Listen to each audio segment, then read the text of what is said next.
सनातन धर्म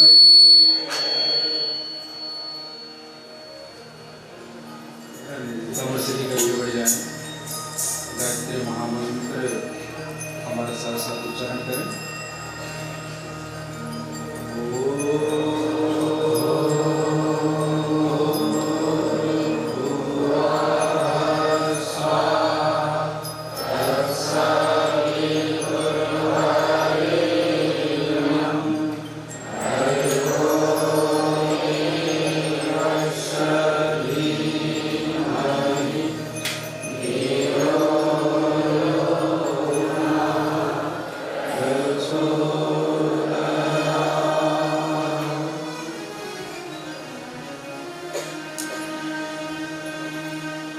आयात वरदे देवी प्रयच्छरे ब्रह्मवादिनी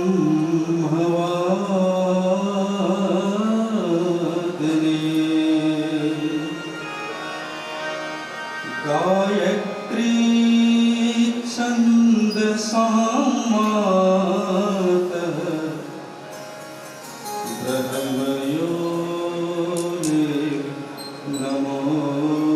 नमोस्तुते।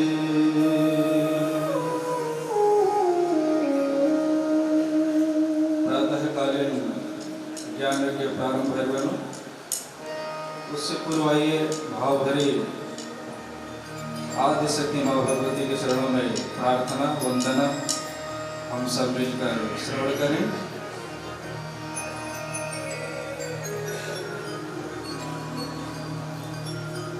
हे गुरुवर, हे जगजननी माँ, हमको यह वरदान दो, जन जन में देवत्व जगा सकें, प्राण भर अनुदान दो। भाव भरी प्रार्थना।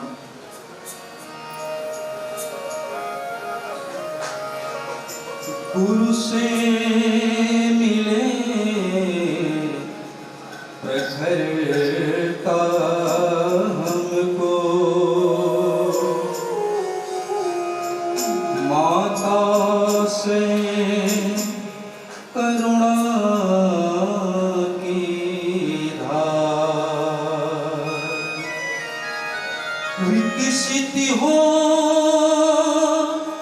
देवत्व हृदय में, स्वर्ग धरा पर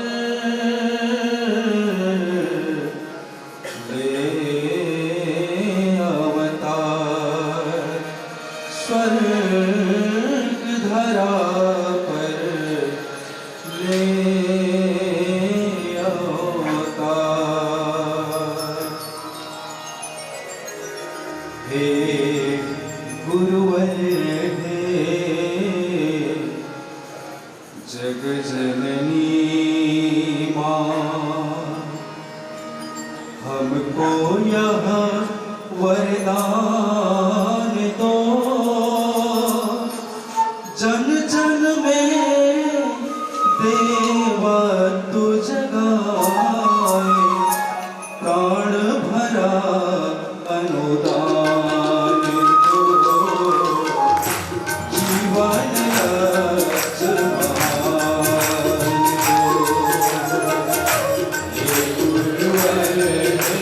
गाइए।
भगवान को अपने मन में पूरा भूल गया भगवान को। कुछ साथ में भटक रहा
पनप रही है कृष्णों की भरमार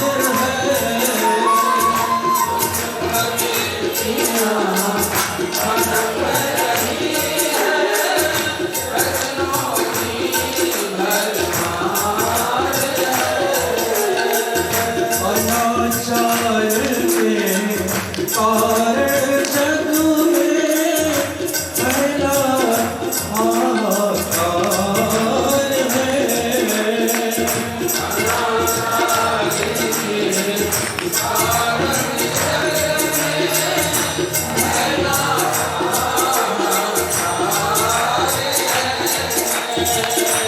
इस कुचक्र को काटो माता,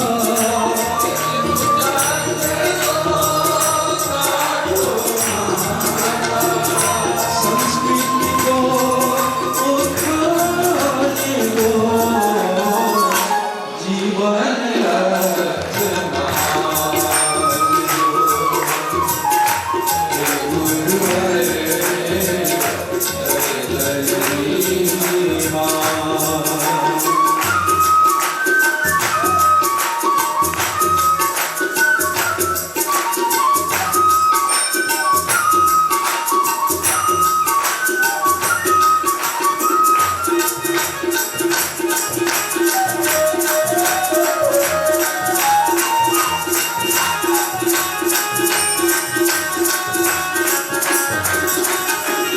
सुर दुर्लभ जीवन को माना, हार समझ कर होता है।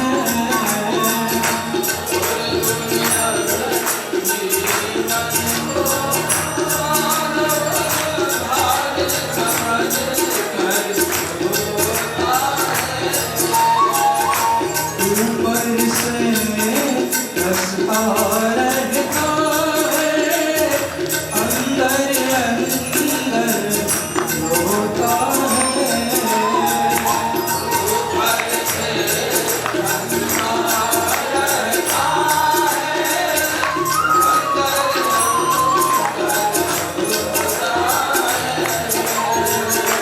जीवन बीता सिंचन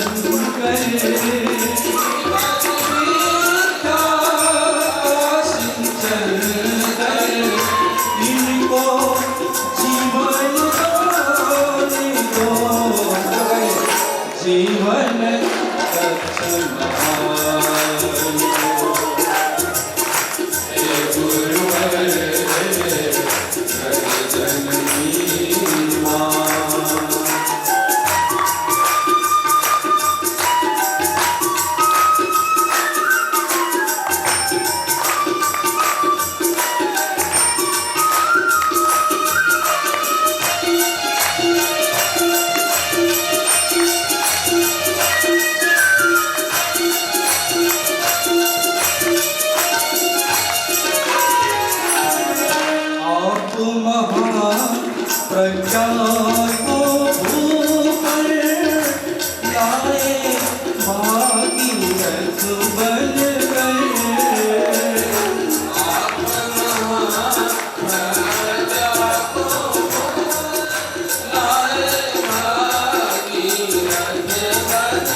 जन जन को उससे जोड़े, सच्चे युग साधक बन गए।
परम पूज्य गुरुदेव वंदनीय माता जी से हम सभी ने बड़ी प्रार्थना से यह अनुदान मांगा कि कुछ और नहीं चाहिए, केवल एक ऐसा जीवन का लक्ष्य हो जिससे आत्म कल्याण और लोक कल्याण दोनों होगा।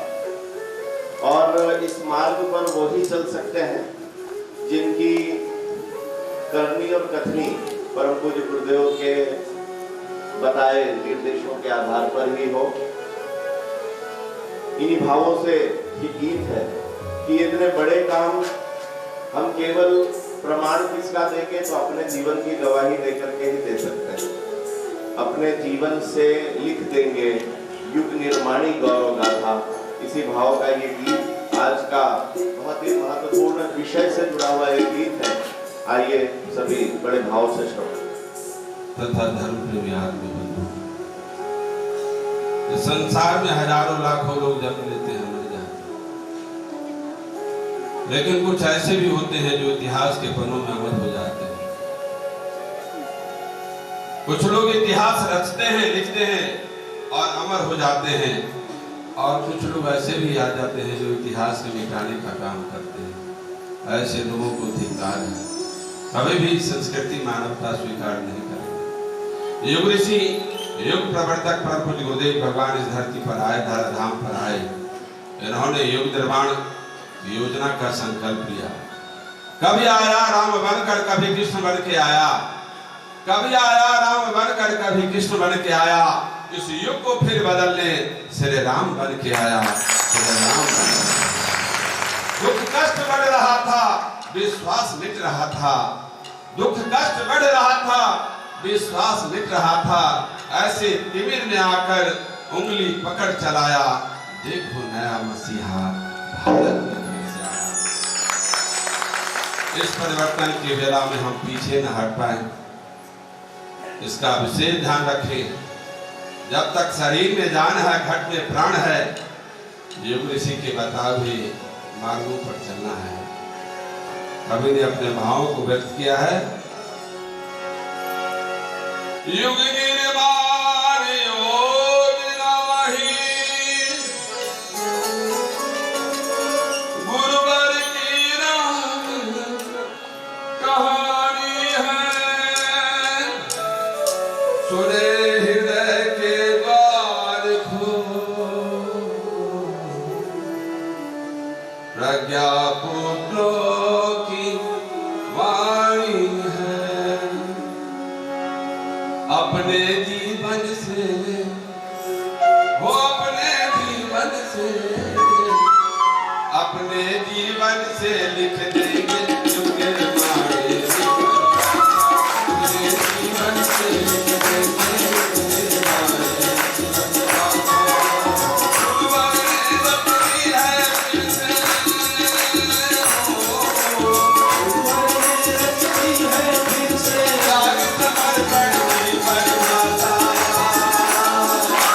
अपने जीवन से वो अपने जीवन से अपने जीवन से लिख देंगे युग हमारे जीवन गाथा अपने जीवन से लिख देंगे युग हमारे जीवन गाथा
अपने जीवन से वो अपने जीवन से अपने जीवन से लिख देंगे युग हमारे जीवन गाथा अपने जीवन से लिख देंगे युग हमारे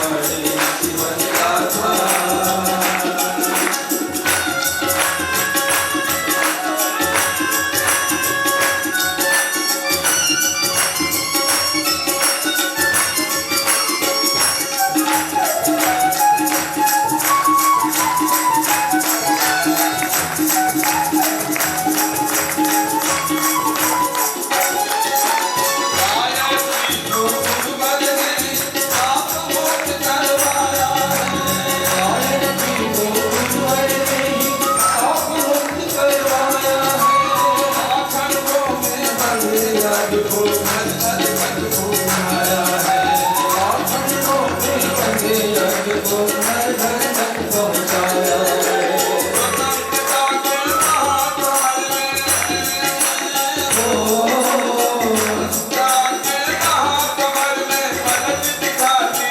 गाथा अपने जीवन से वो अपने जीवन से अपने जीवन से लिख देंगे युग हमारे जीवन गाथा अपने जीवन से लिख देंगे युग हमारे जीवन गाथा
अपने जीवन से वो अपने जीवन से अपने जीवन से लिख देंगे युग हमारे जीवन गाथा अपने जीवन से लिख देंगे युग हमारे जीवन गाथा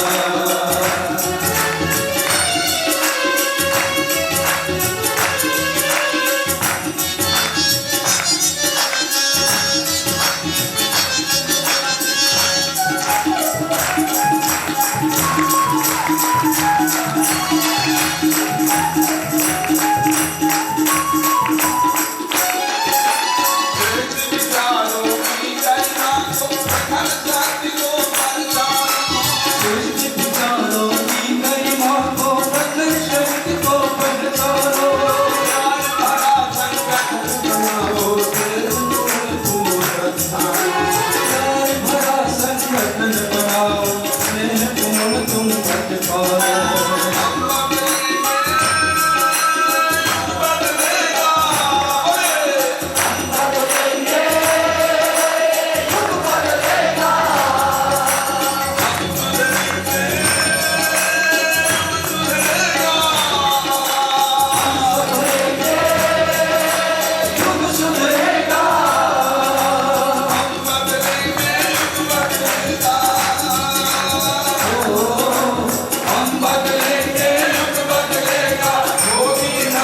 बहुत बहुत धन्यवाद हमारे सभी मधुर और उसके साथ प्रेरणादायी गीतों के लिए। परम पूज्य गुरुदेव जिसको सबसे बड़ी पूंजी मानते हैं, कल भी यह बात आई थी, वो थे उनके कार्यकर्ता। एक ऐसे माता पिता जो कहते थे कि उनके शिष्य नहीं उनके बच्चे हैं, और यहाँ तक कि बच्चे भी नहीं, अपने शरीर के अंगों की तरह ही उन्होंने इस बात को बार बार उल्लेखित किया और कार्यकर्ताओं को प्रेरित भी किया कि जितने उनको उनके शरीर के अंग प्रत्यंग प्यारे हैं, शायद हम लोग उससे और कहीं ज्यादा उनके निकट और प्रिय हैं। और उसके साथ साथ उनकी अपेक्षा भी ऐसी है कि हम काम भी वैसा ही करें। शरीर का कोई अंग यदि निष्क्रिय हो जाए तो उसी जीवन के लिए वो भार बन जाता है, वो कष्टकारी बन जाता है। यदि वो शरीर का वो हाथ काम करना बंद कर दे, पैर काम करना बंद कर दे, आंखें काम करना बंद कर दे, तो उसी शरीर के लिए सबसे ज्यादा कष्टकर या कह सकते हैं वो पीड़ादायक बन जाता है। तो हम यदि भगवान के गुरुदेव के अंग प्रत्यंग हैं तो फिर हमारी जिम्मेदारी क्या है कि हम उनको किसी प्रकार की पीड़ा नहीं पहुंचने देंगे, बल्कि अपने कर्म से, अपने व्यवहार से, अपनी मर्यादा से, आचरण से, अपनी सेवा से, अपनी कर्तव्य निष्ठा से कैसे आदर्श बनेंगे, कैसे उनके प्रिय पात्र बन सकेंगे। आज का विषय कुछ ऐसा ही है।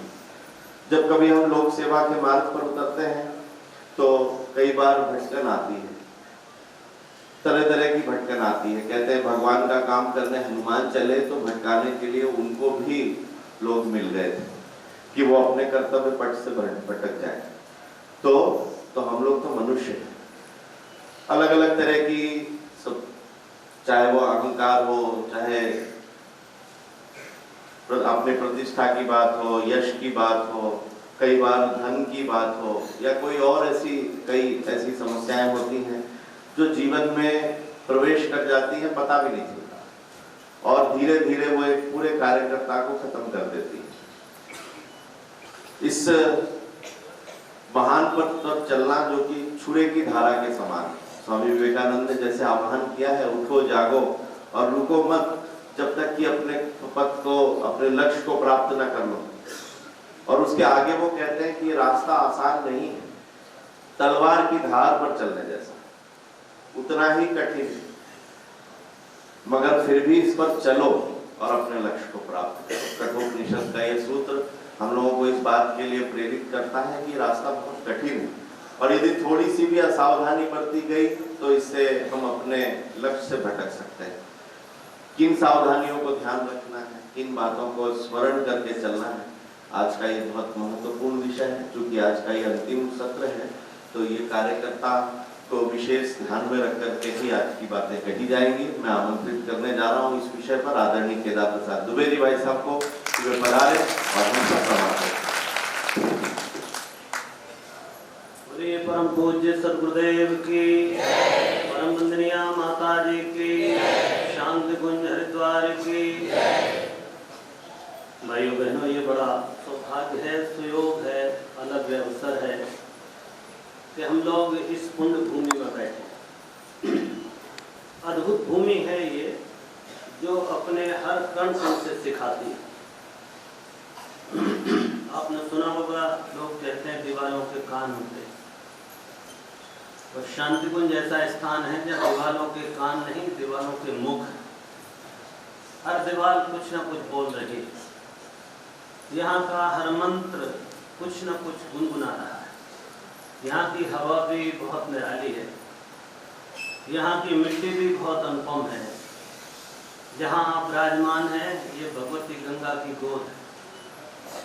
1971 के पहले जब यहाँ शांति कुंज नहीं बना था तो यहाँ पर भी गंगा की एक धारा बहती थी। ये वो भूमि है जहाँ भगवती गायत्री का साक्षात्कार महर्षि विश्वामित्र ने किया, और इस दिव्य मंत्र को, इस संस्कृति के मंत्र को, इस विश्व की आत्मा को उन्होंने धराधाम पर हम सबके लिए उपलब्ध कराया। मित्रों, ये बहुत अनूठा संयोग रहता है यहाँ यहाँ कोई भी व्यक्ति आता है या यहाँ जो निवास करते हैं उन सब के जीवन में एक बहुत ही अद्भुत बात है। सारी दुनिया इन दिनों जो सर्वोत्तम है उसको समेटने में लगी है। किसी भी देश में जाइए, किसी भी परिवार में जाइए, किसी भी व्यक्ति से बात करिए तो हर व्यक्ति इस चेष्टा में है कि वो दुनिया की सबसे अच्छी वस्तु अपने लिए संग्रहित कर ले। तो सारा जगत जो दुनिया में श्रेष्ठ है उसको संग्रहित करने में लगा हो, तब एक ऐसी भूमि भी है जिस भूमि पर व्यक्ति जो रहता है वो जो उसके पास सर्वोत्तम है वो समाज को देने में लगा है। अद्भुत बात है, ये बिल्कुल विपरीत बात है। इस चार दीवारी के बाहर और चार दीवारी के अंदर बहुत अंतर हो जाता है। यहाँ व्यक्ति मेरे पास जो उत्तम सर्वोत्तम है वो मैं समाज को देने की कोशिश करता हूँ, और चार दीवारी के बाहर जाएंगे तो आप व्यक्ति सर्वोत्तम को समेटने में लगा हुआ है। मित्रों, बड़ी बात है, बाहर आप रहते हैं तो बिना पैसे के आपका कोई काम नहीं चलता। आप पिछले 4 दिन से 3 दिन से यहाँ निवास कर रहे हैं, मुझे नहीं लगता आपको अपनी जेब में हाथ डालने का अवसर आया हो और कभी आपने पैसे को गिना हो। गुरुदेव कहते थे, बेटे पैसा मर जाता है। शांति कुंज में प्रवेश करते ही पैसे का मूल्य खत्म हो गया। कौन धनवान, कौन गरीब, कौन अमीर, कौन छोटा, कौन बड़ा, कौन किस जाति का, कौन कितना पढ़ा, कौन कितना लिखा, इसका मूल्य नहीं। मूल्य है मनुष्यता। तो मित्रों, ऐसे मनुष्यों की खोज के लिए परम पूज्य गुरुदेव आए थे और उनके जीवन का जो परम उद्देश्य रहा, उन्होंने स्पष्ट कहा था कि हमारे जीवन का लक्ष्य देव मानवों का उत्पादन है। महामनुष्यों का, देव मानवों का उत्पादन करना, यही हमारा मूल मंत्र है। आइए इसी मंत्र को समर्पित करते हुए गायत्री महामंत्र का उद्घोष करते हैं। उसके बाद गुरुवर का संदेश में आप तक पहुँचाऊंगा।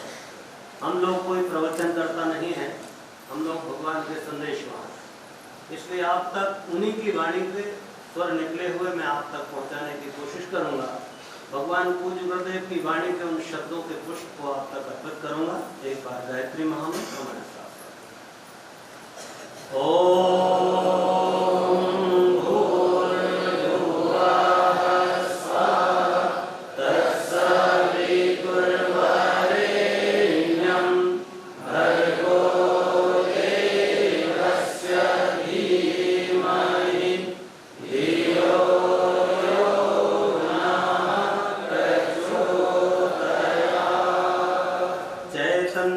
शाश्वतं शांतं व्योमातीतं निरंजनं नादबिन्दुकलातीतं तस्मै श्री गुरुवे नमः।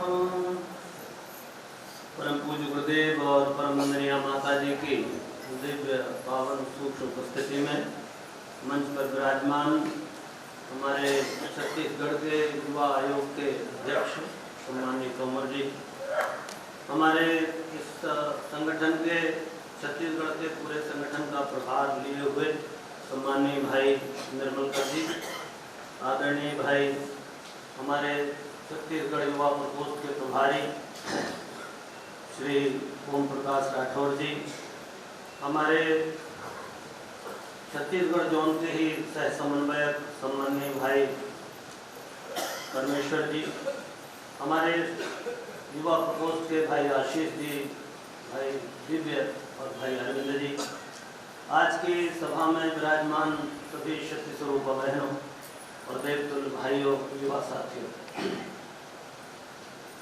जैसा मैंने निवेदन किया, इस गीत की वाणी हमको बार बार स्मरण रहनी चाहिए। लक्ष्य है कि समाज इस समय कहने से नहीं सुधर रहा है। वो दिन गए जब वाणी इतनी सशक्त हुआ करती थी कि कोई एक शब्द बोलने मात्र से रूपांतरित हो जाता। एक बहुत अष्टावक्र गीता में बहुत सुंदर श्लोक आता है, उसमें कहते हैं कि अष्टावक्र जब जनक के दरबार से अपने जंगल की ओर, अपने आश्रम की ओर जाने लगे तो जनक को लगा जैसे कोई बहुत महत्वपूर्ण बात मुझसे छूट गई। वो उनके पीछे गए और घोड़े पर बैठे बैठे ही उनने उनसे कुछ प्रश्न किया और उस प्रश्न का जवाब अष्टावक्र जी ने दिया। तो वहाँ शास्त्रकार लिखता है कि श्रवण मात्रेण रूपांतरण हो गया। वो सुनने मात्र से जनक के सारे संदेह मिट गए और उसको दिव्य ज्ञान को प्राप्त हो गए और उन्होंने गुरु के रूप में उनको स्वीकार कर लिया। ऐसी अनेक घटनाएं हमारी इस सांस्कृतिक पृष्ठभूमि में दिखाई देती हैं कि लोगों ने कहा भर, गुरु ने आदेश भर दिया कि व्यक्ति रूपांतरित होता चला गया, पर अब वो समय नहीं बचा। हमारी माताएं प्रातः काल से ही बच्चे को निर्देश आदेश देने शुरू करती हैं, बुढ़ापे तक देते रहती, पर बच्चे के भीतर परिवर्तन ऐसा लगता है जैसे पता नहीं शंकर जी की पिंडी पर जल डालने जैसा है। कार्यकर्ताओं को बार बार इस बात के लिए संबोधित किया जाता है कि अपने आचरण पर, अपने व्यक्तित्व पर, अपने चिंतन पर, अपने चरित्र पर, अपने व्यवहार पर ध्यान रखो। ये एक ही ध्यान रखने का विषय है, बाकी शेष सब चीजें अपने आप आ जाएंगी। गुरुदेव कहते थे, बेटे गुरुओं को खोजना संभव नहीं, क्योंकि शिष्यों के पास इतनी बुद्धि नहीं होती, इतना ज्ञान नहीं होता, इतनी इल्म नहीं है कि वो किसी गुरु की तलाश कर पाए और गुरु को पहचान पाए। तो सदा से ही गुरु ही शिष्यों को खोजते हैं। इसलिए मित्रों, वो शिष्य कौन हो जिसे खोजा जाए, तो निश्चित रूप से इसका जवाब आता है कि जो पात्र हैं, सुपात्र हैं, उन्हें गुरु खोज लेता है। हमारे गुरु ने भी हमारी सुपात्रता, भले हमारी आत्मिक सुपात्रता को पहचाना हो, पर उस गुरुदेव ने अपने बहुत सुंदर पुस्तक है महाकाल और उसकी युग प्रत्यावर्तन प्रक्रिया, उसमें गुरुदेव लिखते हैं कि हमने अपनी तपश्चर्या का बहुत बड़ा अंश लगाकर, बहुत समय खर्च करके तुम बच्चों को ढूंढा है, जो तुम जन्म जन्मांतर से हमारे साथ चले आए थे, जिन्होंने हमारा कार्य किया था, उन बच्चों को हमने ढूंढ निकाला है। तो मित्रों, हम लोग ये बात तो मानते हैं कि हमारे भीतर जो दिव्य तत्व विद्यमान है वो तो इस योग्य है कि भगवान ने हमको चुन लिया। अब दूसरा प्रश्न ये आता है कि हमारा जो व्यवहारिक जीवन है, हमारी जो दिनचर्या है, हमारे जीने का जो ढंग है, ये विकार उत्पन्न कर रहा है। वो जो दिव्य आभा, दिव्य आलोक, वो दिव्य ज्योति जो हमारे अंतर में जल रही है, कहीं हमने ही उसको आबद्ध कर लिया है अपने हाथों से और उस दिव्यता को प्रकट होने से रोक रहे हैं। हमारी जो बाधाएं हैं व्यक्तिगत जीवन की, उन बाधाओं से कैसे निपटे और एक सच्चे और अच्छे कार्यकर्ता कैसे बने। कार्यकर्ता इसलिए कहता हूं मैं कि मित्रों, किसी भी संगठन में सबसे इम्पोर्टेंट, सबसे महत्वपूर्ण कोई घटक है तो वो कार्यकर्ता है। और कार्यकर्ता को देखकर ही कार्य का अनुमान लगता है, और कार्यकर्ता को देखकर ही जो उसका ध्येय करने वाला है, जो लक्ष्य बनाने वाला है, उसका भी स्मरण आता है। तो शिष्य को देखकर गुरु का बोध हो जाए, ऐसा काश हमारा जीवन बन जाए। हम अपने जीवन की ऐसी गवाही प्रस्तुत करें कि दुनिया हमारे पीछे पीछे चले और ये ढूंढे कि वो महामानव कौन है, जैसे जिसने ऐसे देव पुरुष को रचा है। मित्रों, बहुत गंभीर विषय है, बहुत महत्वपूर्ण विषय है। और सच में आज अगर आप देखें, एक तो विषय ये हो गया कि हमारा व्यक्तिगत जीवन और हमारी गुरु सत्ता का जीवन। दूसरा, इस समय समाज का जो स्वरूप दिखाई दे रहा है वो बड़े भ्रम से भरा हुआ है, बहुत जंजालों से भरा है। किसी भी व्यक्ति के कंधे पर हाथ रखिए, थोड़ी देर में फपक उठता है, उसकी आंतरिक वेदना प्रकट हो जाती है। न जाने कितनी चिंताओं में, परेशानियों में, अवसाद में, दुख में घिरा हुआ है व्यक्ति। सारा जगत, ऐसा नहीं कि कोई भारतवर्ष की बात है, दुनिया के किसी भी व्यक्ति को आप कंधे पर हाथ रखकर थोड़े संवेदनशील बनिए, व्यक्ति अपनी कथा व्यथा कहने लगता है। व्यथाओं से भरा हुआ हमारा जीवन, ये एक अपने आप में बड़ी चुनौती है। दूसरा मित्रों, बड़ी चुनौती है कि मनुष्यता को इस व्यथा से निकाला जाए, मनुष्यता को इस व्यथा से बाहर किया जाए, क्योंकि ये व्यथा ही मनुष्यता को लील रही है। आप देख रहे हैं इस समय वातावरण कैसा है। हम लोग इतने गर्मी के वातावरण में कभी भी शांति कुंज में नहीं रहे। ये वेदना, ये गर्मी और किसी की उत्पन्न की हुई नहीं है, ये हमारी अपनी ही प्रोडक्शन है। हमने ही इसको उत्पन्न किया, इसको जन्म दिया है, हम ही इसके कारक हैं। सारी दुनिया त्राहि त्राहि कर रही मित्रों। इस समय ग्लोबल वार्मिंग का संकट दुनिया के माथे पर अस्तित्व को चुनौती दे रहा है। जीव जंतु नष्ट हो रहे हैं, हमारे जल स्रोत सूख रहे हैं। भारतवर्ष की बात करें तो लगभग 90% नदियां हमारी प्रदूषित हैं या सूख चुकी।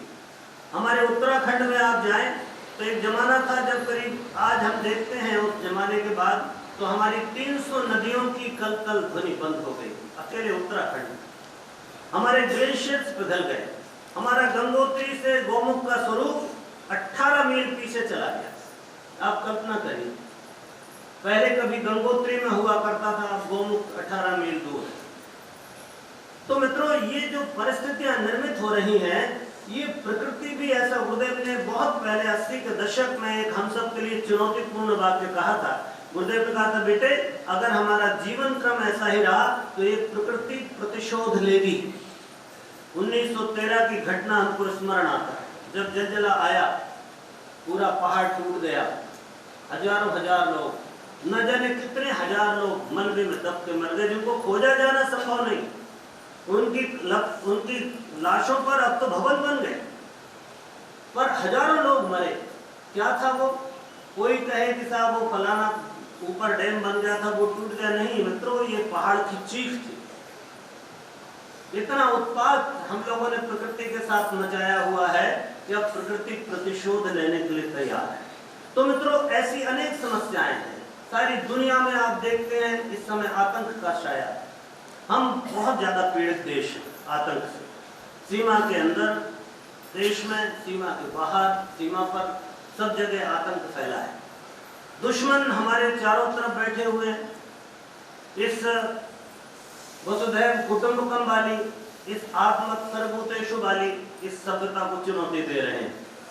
तो मित्रों, ये इतने संकट हैं, इन संकटों का कोई समाधान करने वाला चाहिए। भगवान कभी भी अपने आप भगवान आते हैं तो भगवान किसी को चुनते हैं। जब एक व्यक्ति की जरूरत होती है तो एक को चुनते हैं, और जब 5 की जरूरत होती है तो 5 को चुन लेते हैं, और जब 5 लाख लोगों की जरूरत होती है तो 5 लाख लोगों को चुनते हैं। परमात्मा का ये इस समय का अवतार की प्रक्रिया, गुरुदेव ने कहा था, बेटे युग शक्ति गायत्री युगांतरी चेतना बन के अवतरित हो रही। ये व्यक्ति नहीं, एक चेतना के रूप में अवतरित हो रहा है, और हम में से प्रत्येक को उसके एक अंश के भागीदार अवतार बनने का उन्होंने अवसर प्रदान किया है। बहुत बड़ी संभावना हमारे सामने है मित्रों। यदि हम जीवन को जीना सीख जाए, यदि हम अपने जीवन को ठीक ठीक कर लें, तो हम संसार के लिए बड़े उपयोगी हो सकते हैं। इन चुनौतियों की, समस्याओं के समाधान खोज सकते हैं। और विशेष तौर से मैं आपसे कहूं तो आप युवा लोग हैं, बहनें हो, भाई हो, और युवा सिर्फ चुनौतियां स्वीकार करना चाहता है। आप युवा को चुनौती चाहिए। अगर आपने चुनौती सामने रखी है तो युवा रक्त मचल उठता है। युवा और कोई नहीं मित्रों, ऐसा लगता है जैसे 25-27 साल के आदमी के भीतर बम भर दिया हो किसी। वो ऐसा बम लेकर चलता है कि कहां फूट पड़े। अगर उसको दिशा मिलती है तो निर्माण करता है, और नई दिशा मिलती है तो ध्वंस में लग जाता है। तो मित्रों, आओ जरा विचार करें कि गुरुदेव हमसे क्या चाहते हैं, हमारा जीवन कैसा होना चाहिए, एक कार्यकर्ता को कैसा होना चाहिए। ये बहुत गंभीर विषय है, इस पर चर्चा करते हैं। दुनिया की सारे संगठनों को और सारी दुनिया को इस समय अच्छे और सच्चे मनुष्यों की आवश्यकता है। अच्छे और सच्चे मनुष्यों, तो हम विचार करेंगे कि अच्छा और सच्चा मनुष्य कैसे बने। इस अच्छे और सच्चे मनुष्य बनने में एक विष काम करता है जिसे अहंकार कहते हैं।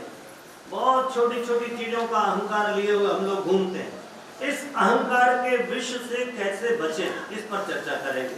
हम चर्चा करेंगे कि अगर हमको महान बनना है तो हम विनम्र कैसे बने। यही सीढ़ी गुरुजी ने बताई, विनम्रता ही महानता की सीढ़ी है। तो विनम्र कैसे बने, हमारा दृष्टिकोण कैसा हो, ये चिंतन हमारा ढंग कैसा हो, हम समर्थ कैसे बने। हमें आज प्रमाणिक बनने की आवश्यकता है, तो हम प्रमाणिक कैसे बने। और संसार के जो भटकाव हैं, जो भौतिक जगत का लोग लुभावना स्वरूप है, ये हमको बार बार भटका ले जाता है। इस भटकाव से कैसे बचें। हमारे सदस्य भाइयों, कार्यकर्ताओं की, सहयोगियों की जीवन रीति नीति कैसी हो, इस पर विचार करने की आवश्यकता है। हमारा आचरण और व्यवहार कैसा हो, ये बहुत निर्भर करता है आपकी सफलता के लिए। आपकी सारी सफलता इसी पर है कि आपका आचरण और आपका व्यवहार कैसा है। और मैं आपसे कहता हूं कि जब भी काम करने निकलो तो अपने कार्य क्षेत्र के विषय में पूरी जानकारी रखो, कोई चीज अधूरी ना रह जाए, और अपने भीतर एक अद्भुत क्षमता का विकास करो जिसे नेतृत्व कहते हैं। परंतु ध्यान रहे, ये राजनीतिक नेतृत्व नहीं है, ये लोक नेतृत्व है। जन जन के नेता, जन जन के हृदय के नेता आप कैसे बन जाएं, ये महत्वपूर्ण है, बजाय किसी पार्टी के पदाधिकारी बनने। तो लोक नेतृत्व कैसे करें, और ये हमारा महान संगठन हमको क्या प्रेरणा प्रदान करता है, इस पर आज हम चर्चा करेंगे। तो आइए जरा विचार करते हैं मित्रों। भगवान पूज्य गुरुदेव ने इस युग की समस्याओं के एक मुश्त समाधान के लिए युग निर्माण योजना की रचना। युग के निर्माण, युग कहते हैं एरा को, एक पूरे कालखंड को। हम तो सत्ययुग, त्रेता, द्वापर, कलयुग के नाम से जानते हैं, परंतु युग का मतलब ये भी होता है कि एक निर्धारित समय को कैसे निर्मित किया जाए। तो युग के निर्माण की योजना है ये, किसी जाति के, धर्म की, वर्ग की, देश के निर्माण की योजना नहीं है। समूची मनुष्यता इसके केंद्र में है। इसलिए मूल सूत्र, जो मूल सिद्धांत रखा गया युग निर्माण का, वो था मनुष्य में देवत्व का उदय और धरती पर स्वर्ग का अवतरण। दो सूत्रों में, मनुष्य में देवत्व का उदय, अर्थात हमारे यहाँ स्वामी जी कहा करते थे, विवेकानंद, वो कहते थे every soul is potentially divine and manifestation of divinity is aim of life. हम सब लोग भीतर दिव्यता को धारण किए हुए, इस दिव्यता का प्रकटीकरण, इसका जागरण, इसका बोध ही हमारे जीवन का उद्देश्य है। तो मित्रों, यदि हम मनुष्य बनने में समर्थ हो सके तो धरती स्वर्ग जैसी गरिमावान बनेगी। उसके लिए प्रयास बहुत नहीं होते। मनुष्य को देवत्व के जागरण का प्रयास प्रथम है, दूसरा काम स्वतः होता चला जाएगा और धरती पर स्वर्ग का अवतरण हो जाएगा। सूत्र दिए उन्होंने, हम बदलेंगे, हम सुधरेंगे, और एक वाक्य में कह दिया कि अपना सुधार संसार की सबसे बड़ी सेवा है। हम में से प्राय लोग दुनिया की सेवा करने निकल पड़ते हैं। दुर्भाग्य यह होता है कि अपना ही निर्माण नहीं हुआ और हम दूसरे को निर्माण करने जा रहे हैं। स्वयं गड्ढे में पड़े हुए हैं और दूसरों को गड्ढे से निकालने का अभियान चला रहे हैं। मित्रों, हमको स्वयं को उस गड्ढे से बाहर आना पड़ेगा, जिस गड्ढे में से आप दूसरों को ऊपर निकालना चाहते हैं, जिस कीचड़ से आप बचना चाहते हैं। लोगों, पहले स्वयं को उस कीचड़ से बचाइए, फिर दूसरों को कीचड़ से निकालिए। इसलिए हम बदलेंगे, युग बदलेंगे, यही महामंत्र है, यही महामंत्र है इस युग का। और आज ये मंत्र सारी दुनिया में ध्वनित हो रहा है और जरूरत इसी बात की है। आदमी दुनिया सुधारने, कहीं आपको समाज सुधारक मिलेंगे, बहुत पाखंड करते लोग समाज को सुधारने निकले हैं। उनके व्यक्तिगत जीवन में झांक कर देखें तो समाज के प्रति उनकी आस्था बहुत क्षीण है, बहुत कमजोर है, अपने प्रति ही ईमानदार और आस्था से भरे हुए नहीं है। वो दूसरों को क्या उनका निर्माण करेंगे। इसलिए मित्रों, गुरुदेव ने ये सूत्र दिए और 3 कार्य क्षेत्र बताए। एक कार्य क्षेत्र था व्यक्ति का हृदय, हर व्यक्ति का निर्माण, व्यक्ति निर्माण। दूसरा था व्यक्ति कहाँ निर्मित होंगे, तो एक छोटी इकाई चाहिए जहां पर व्यक्ति निर्माण का प्रयोग हो सकता है। वो छोटी इकाई है हमारा कुटुंब, हमारा परिवार। परिवार ही वो व्यवस्था है जिसमें किसी व्यक्ति को महानता के सारे सूत्रों को प्रयोग करने का अवसर मिलता है। इसलिए परिवार का निर्माण। और तीसरा, गुरुदेव कहते थे, जब ये 2 इकाइयां व्यक्ति और परिवार का निर्माण हो जाता है, तब समाज के निर्माण की, विश्व के निर्माण की, युग के निर्माण की बात संभव है। गुरुदेव कहते थे, बेटे ये जो व्यवस्थाएं हैं 3 स्तर की, यदि ये 3 स्तर की व्यवस्थाएं बन जाएं तो हम वसुधैव कुटुंबकम हमारे लिए सिद्धांत नहीं रह जाएगा, हमारे लिए आचरण का विषय होगा। ये मात्र एक कल्पना नहीं रह जाएगी, वरन इसका स्वरूप धरती पर स्पष्ट दिखाई देने लगेगा। अभी मैं आज सुबह प्रातः बहुत अच्छा समाचार पढ़ रहा था पेपर में। हमारे संघ ने इन दिनों एक बहुत अच्छी प्रदर्शनी तैयार की, एक बहुत बड़ा म्यूजियम बना रहे हैं और वो म्यूजियम है हमारा, उसमें दुनिया की सभी संस्कृतियों को समानांतर रूप से रखा गया। दुनिया में जितनी संस्कृतियां विकसित हुई, कुछ ऐसी संस्कृतियां बीच में विकसित हुई हैं 1000-2000 साल में, जिनने शेष संस्कृतियों के अस्तित्व पर संकट खड़ा कर दिया। दूसरों को मिटाकर स्वयं बनने का, तलवार लेकर विचार बदलने का, दुनिया बदलने को बहुत लोग निकले। कोई धन लेकर के दुनिया बदलने निकला, कोई तलवार लेकर दुनिया बदलने निकला, परंतु वो संस्कृतियां नष्ट हो गई। तो उन संस्कृतियों को भी संग्रहित किया जाए, बहुत बड़ा प्रयोग है ये, बड़ा अंतर्राष्ट्रीय प्रयोग है, बड़ा महत्व का है। छोटा सा स्थान मिला है इसको समाचार पत्र में। और मैं कहता हूँ कि आज की सबसे बड़ी कोई खबर हो सकती तो ये है कि भारत ने वसुधैव कुटुंबकम को साकार करने के लिए सारी संस्कृतियों का सम्मान करना चाहिए। इसलिए मित्रों, समय बहुत अनुकूल है। हमारी योजना का नाम आप सब जानते हैं, युग निर्माण योजना है। और युग निर्माण योजना के लिए सच्चे और अच्छे व्यक्ति चाहिए, सच्चे अच्छे कार्यकर्ता चाहिए। हमारे ऊपर 2 उत्तरदायित्व, एक आत्मकल अपना निर्माण करेंगे, यूं ही नहीं कि हम अनगढ़ बने रहे और दुनिया में ना जाने बदलने की चेष्टा करते रहे। हमको 2 तरह के फायदे होंगे। कि जब आप इस मेहंदी को पीसने जाते हैं तो आपके हाथ तो रंगेंगे ही, किसी दुल्हन के हाथ को श्रृंगार देंगे, ये एक अलग विषय है। पर जब कभी भी आप युग निर्माण के लिए निकलेंगे तो दोहरे लाभ देगा, आत्म कल्याण का लाभ मिलेगा और लोक कल्याण, लोक मंगल का, तो दोनों लाभ हमको मिलने वाले हैं। इसलिए मित्रों, सच्चे और अच्छे मनुष्य चाहिए। एक ही बात, सच्चे और अच्छे मनुष्य, वांटेड मैन। एक डायोजनीज नाम का ग्रीस का दार्शनिक हुआ है पुराना, वो कहता था वांटेड मैन नॉट पिग्मीज। मुझे पौने लोग नहीं चाहिए, मुझे बोने लोग नहीं चाहिए, महान व्यक्तित्व चाहिए। यदि समाज को, संसार को बदलना है तो मनुष्य चाहिए। स्वामी जी भी एक बहुत सुंदर उद्घोष करते थे, वो कहते थे wanted man with capital M. एक व्यक्तित्व से सजा हुआ एक शानदार व्यक्तित्व चाहिए, स्वामी विवेकानंद का कथन था मित्रों। तो मित्रों, ये बहुत महत्वपूर्ण विषय है। अच्छे मनुष्यों से ही कोई अच्छे कार्य संभव हो सकते हैं। और मित्रों, 3 घटक हम किसी भी संगठन के मानते हैं, कोई भी संगठन हो। पहला घटक है उसका सिद्धांत, उसका मूल अधिष्ठान, उसका मूल विचार, उसका दर्शन, उसकी फिलॉसफी। दूसरा है मित्रों कार्यकर्ता, और तीसरा है कार्य पद्धति। सिद्धांत, कार्यकर्ता और कार्य पद्धति, ये 3 से मिलकर कोई महान अभियान आगे बनता है। इन तीनों में भी जो सबसे प्रमुख है वो है कार्यकर्ता। कार्यकर्ता प्रमुख है।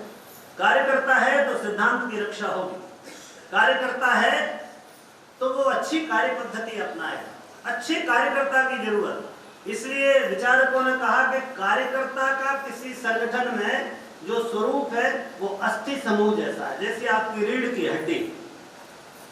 कार्यकर्ता किसी संगठन में रीढ़ की हड्डी होता है। अगर हड्डी मजबूत नहीं है तो कार्य संगठन सीधा खड़ा नहीं हो सकता। हड्डी मजबूत चाहिए, रीढ़ मजबूत चाहिए।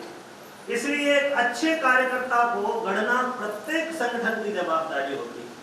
तो हमको अच्छा कार्यकर्ता चाहिए, रीढ़ मजबूत चाहिए हमारे संगठन की, जिसमें सोचने की क्षमता हो, जिसमें सिद्धांत की समझ हो, जिसमें काम करने की क्षमता हो, जिसमें अपने बदलाव की और निर्माण करने की योग्यता हो। ऐसा कार्यकर्ता चाहिए जो मन से, शरीर से, बुद्धि से, जिसके भीतर इन तीनों का समन्वय दिखाई देता। ऐसा नहीं कि बुद्धि कहीं दूसरी जगह खोजबीन में लगी है, शरीर साथ नहीं देता है, मन बहुत बड़ी छलांगें लगा रहा है। ऐसा व्यक्तित्व नहीं होता। इसलिए आत्मनियंत्रण वाला एक अच्छा कार्यकर्ता हमको चाहिए मित्रों। आप कार्यकर्ता का स्वरूप देखें तो एक छोटे से उदाहरण से आप समझ सकते हैं। आपने लैंटर्न देखी, लालटेन में एक कांच लगा रहता है। वो कांच अगर काला है, कांच धुंधला है, कांच लाल पीला है, तो जो प्रकाश अंदर जल रहा है वो बाहर नहीं आता है ना। वो कांच पहला काम तो ये करता है कि तेज हवा से उस ज्योति की रक्षा करता है जो अंदर जल रही है।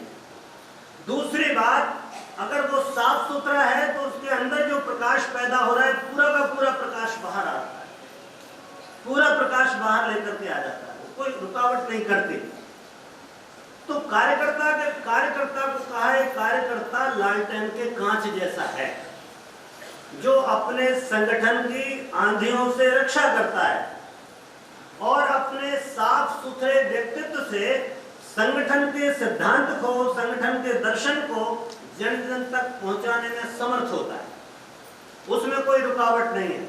अब अगर लाल रंग का कांच है तो कांच अपना रंग भीतर की ज्योति में मिला देगा और बाहर जो प्रकाश आएगा वो लाल रंग का होगा।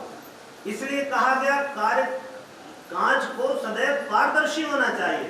कार्यकर्ता का व्यक्तित्व बहुत ऊंचा होना चाहिए कि उसमें जैसा है उसका स्वरूप वैसा साफ साफ दुनिया को दिखाई दे, निष्कलंक, पारदर्शी। ये कांच की जरूरत। इसलिए मित्रों, निजी व्यक्तित्व का रंग उसमें शामिल ना करे, ऐसे कार्यकर्ताओं की जरूरत। मित्रों, बहुत बड़ा काम है किसी कार्यकर्ता का निर्माण।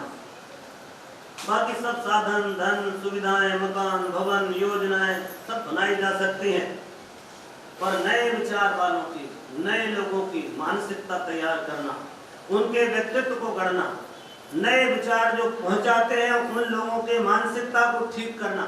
आपके पास क्या है? आप भगवान गुरुदेव का विचार पहुंचाने तो निकले जगत में।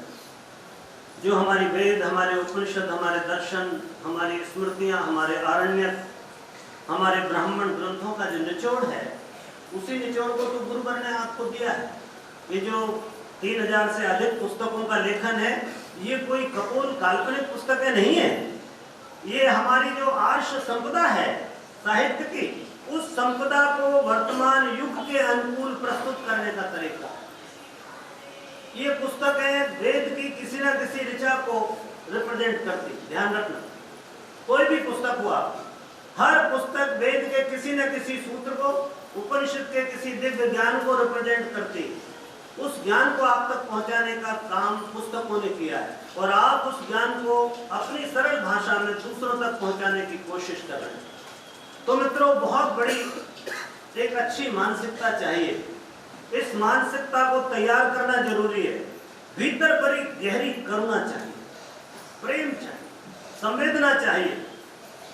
इसलिए नहीं कि विषय बहुत प्रिय है मुझे, या कहूं कि विषय बहुत तेज है मेरा, जोरदार है, इसलिए लोगों तक पहुंचाऊं। ये माध्यम नहीं, ध्यान रखना। विषय का प्रिय होना, विषय बहुत अच्छा होना, मेरा विश्वास होना कि बहुत अच्छा है, इसलिए मैं आपको दूसरों तक पहुंचाऊंगा। मैं आपसे कहता हूं, अगर ये विचार लेके आप चलेंगे तो आप हिंसक हो जाएंगे। इस दुनिया में ऐसी संस्कृतियां उपजी, भारत को छोड़कर अन्य भूभाग में, जिन संस्कृतियों ने अपने विचार की श्रेष्ठता को स्थापित करने की दृष्टि से दुनिया तलवार लेकर निकले। हमारा विचार मानो, दिस इज फाइनल थॉट। हमारा जो पैगंबर है, हमारा जो मुखिया है, हमारा जो धर्म का अवतार है, वो अंतिम है। This is last verdict and this is last prophet. हम ऐसा लेकर के चले, और वो लोग ऐसा लेकर के निकले विचार को लेके कि हमारा विचार ही मोक्ष दिला सकता है, यही प्रभु तक पहुंचा सकता है, तुम्हारे दुखों का यही निवारण कर सकता है, दूसरा दुनिया में कोई नहीं। जो ऐसा विचार लेकर चलते हैं तो फिर दबाव डालते हैं तुम इस विचार को मानो, और अगर आप उस विचार को नहीं मानते तो आपको हिंसा होगी। फिर वो दबाव डालकर आपकी हिंसा करते हैं। हमने देखा है, चंगेज खान निकला था मित्रों एक विचार को लेकर, लाखों करोड़ों लोगों की गर्दनें काट डाली, रक्त की नदियां बहा। एक विचार की श्रेष्ठता को लेकर के एक हिटलर निकला था मित्रों, विश्व युद्ध करा दिया, दुनिया में हाहाकार, करोड़ों लोगों को मार डाला गया। तो मित्रों, जब कभी भी कोई विचार की श्रेष्ठता या मेरी बात को प्रिय है इसलिए पहुंचाने की कोशिश करता हूं तो हिंसा होगी। भारत में जिन धर्मों ने जन्म लिया वो बहुत अनूठे विचार से पैदा हुए। भारत का कोई भी धर्म करुणा से पैदा हुआ है, ध्यान रखना, संवेदना से। बुद्ध तो मोक्ष को प्राप्त हो गए थे, बुद्धत्व को प्राप्त हो गए थे, निर्वाण को प्राप्त हो गए। बुद्ध ने निर्वाण प्राप्त कर लिया, बुद्ध ने बुद्धत्व प्राप्त कर लिया, कोई जरूरत नहीं थी वो समाज में निकलते। पर मित्रों, 42 साल तक बुद्ध परिक्रमा करते रहे, परिव्रजा करते रहे, एक करुणा के कारण, एक संवेदना के कारण। तो मित्रों, हमारा जो धर्म है, चाहे वो हिंदू धर्म हो, चाहे बौद्ध हो, चाहे जैन हो, चाहे सिख हो, ये धर्म करुणा से पैदा हुए, और दूसरे धर्म विचार के दुराग्रह से पैदा हुए।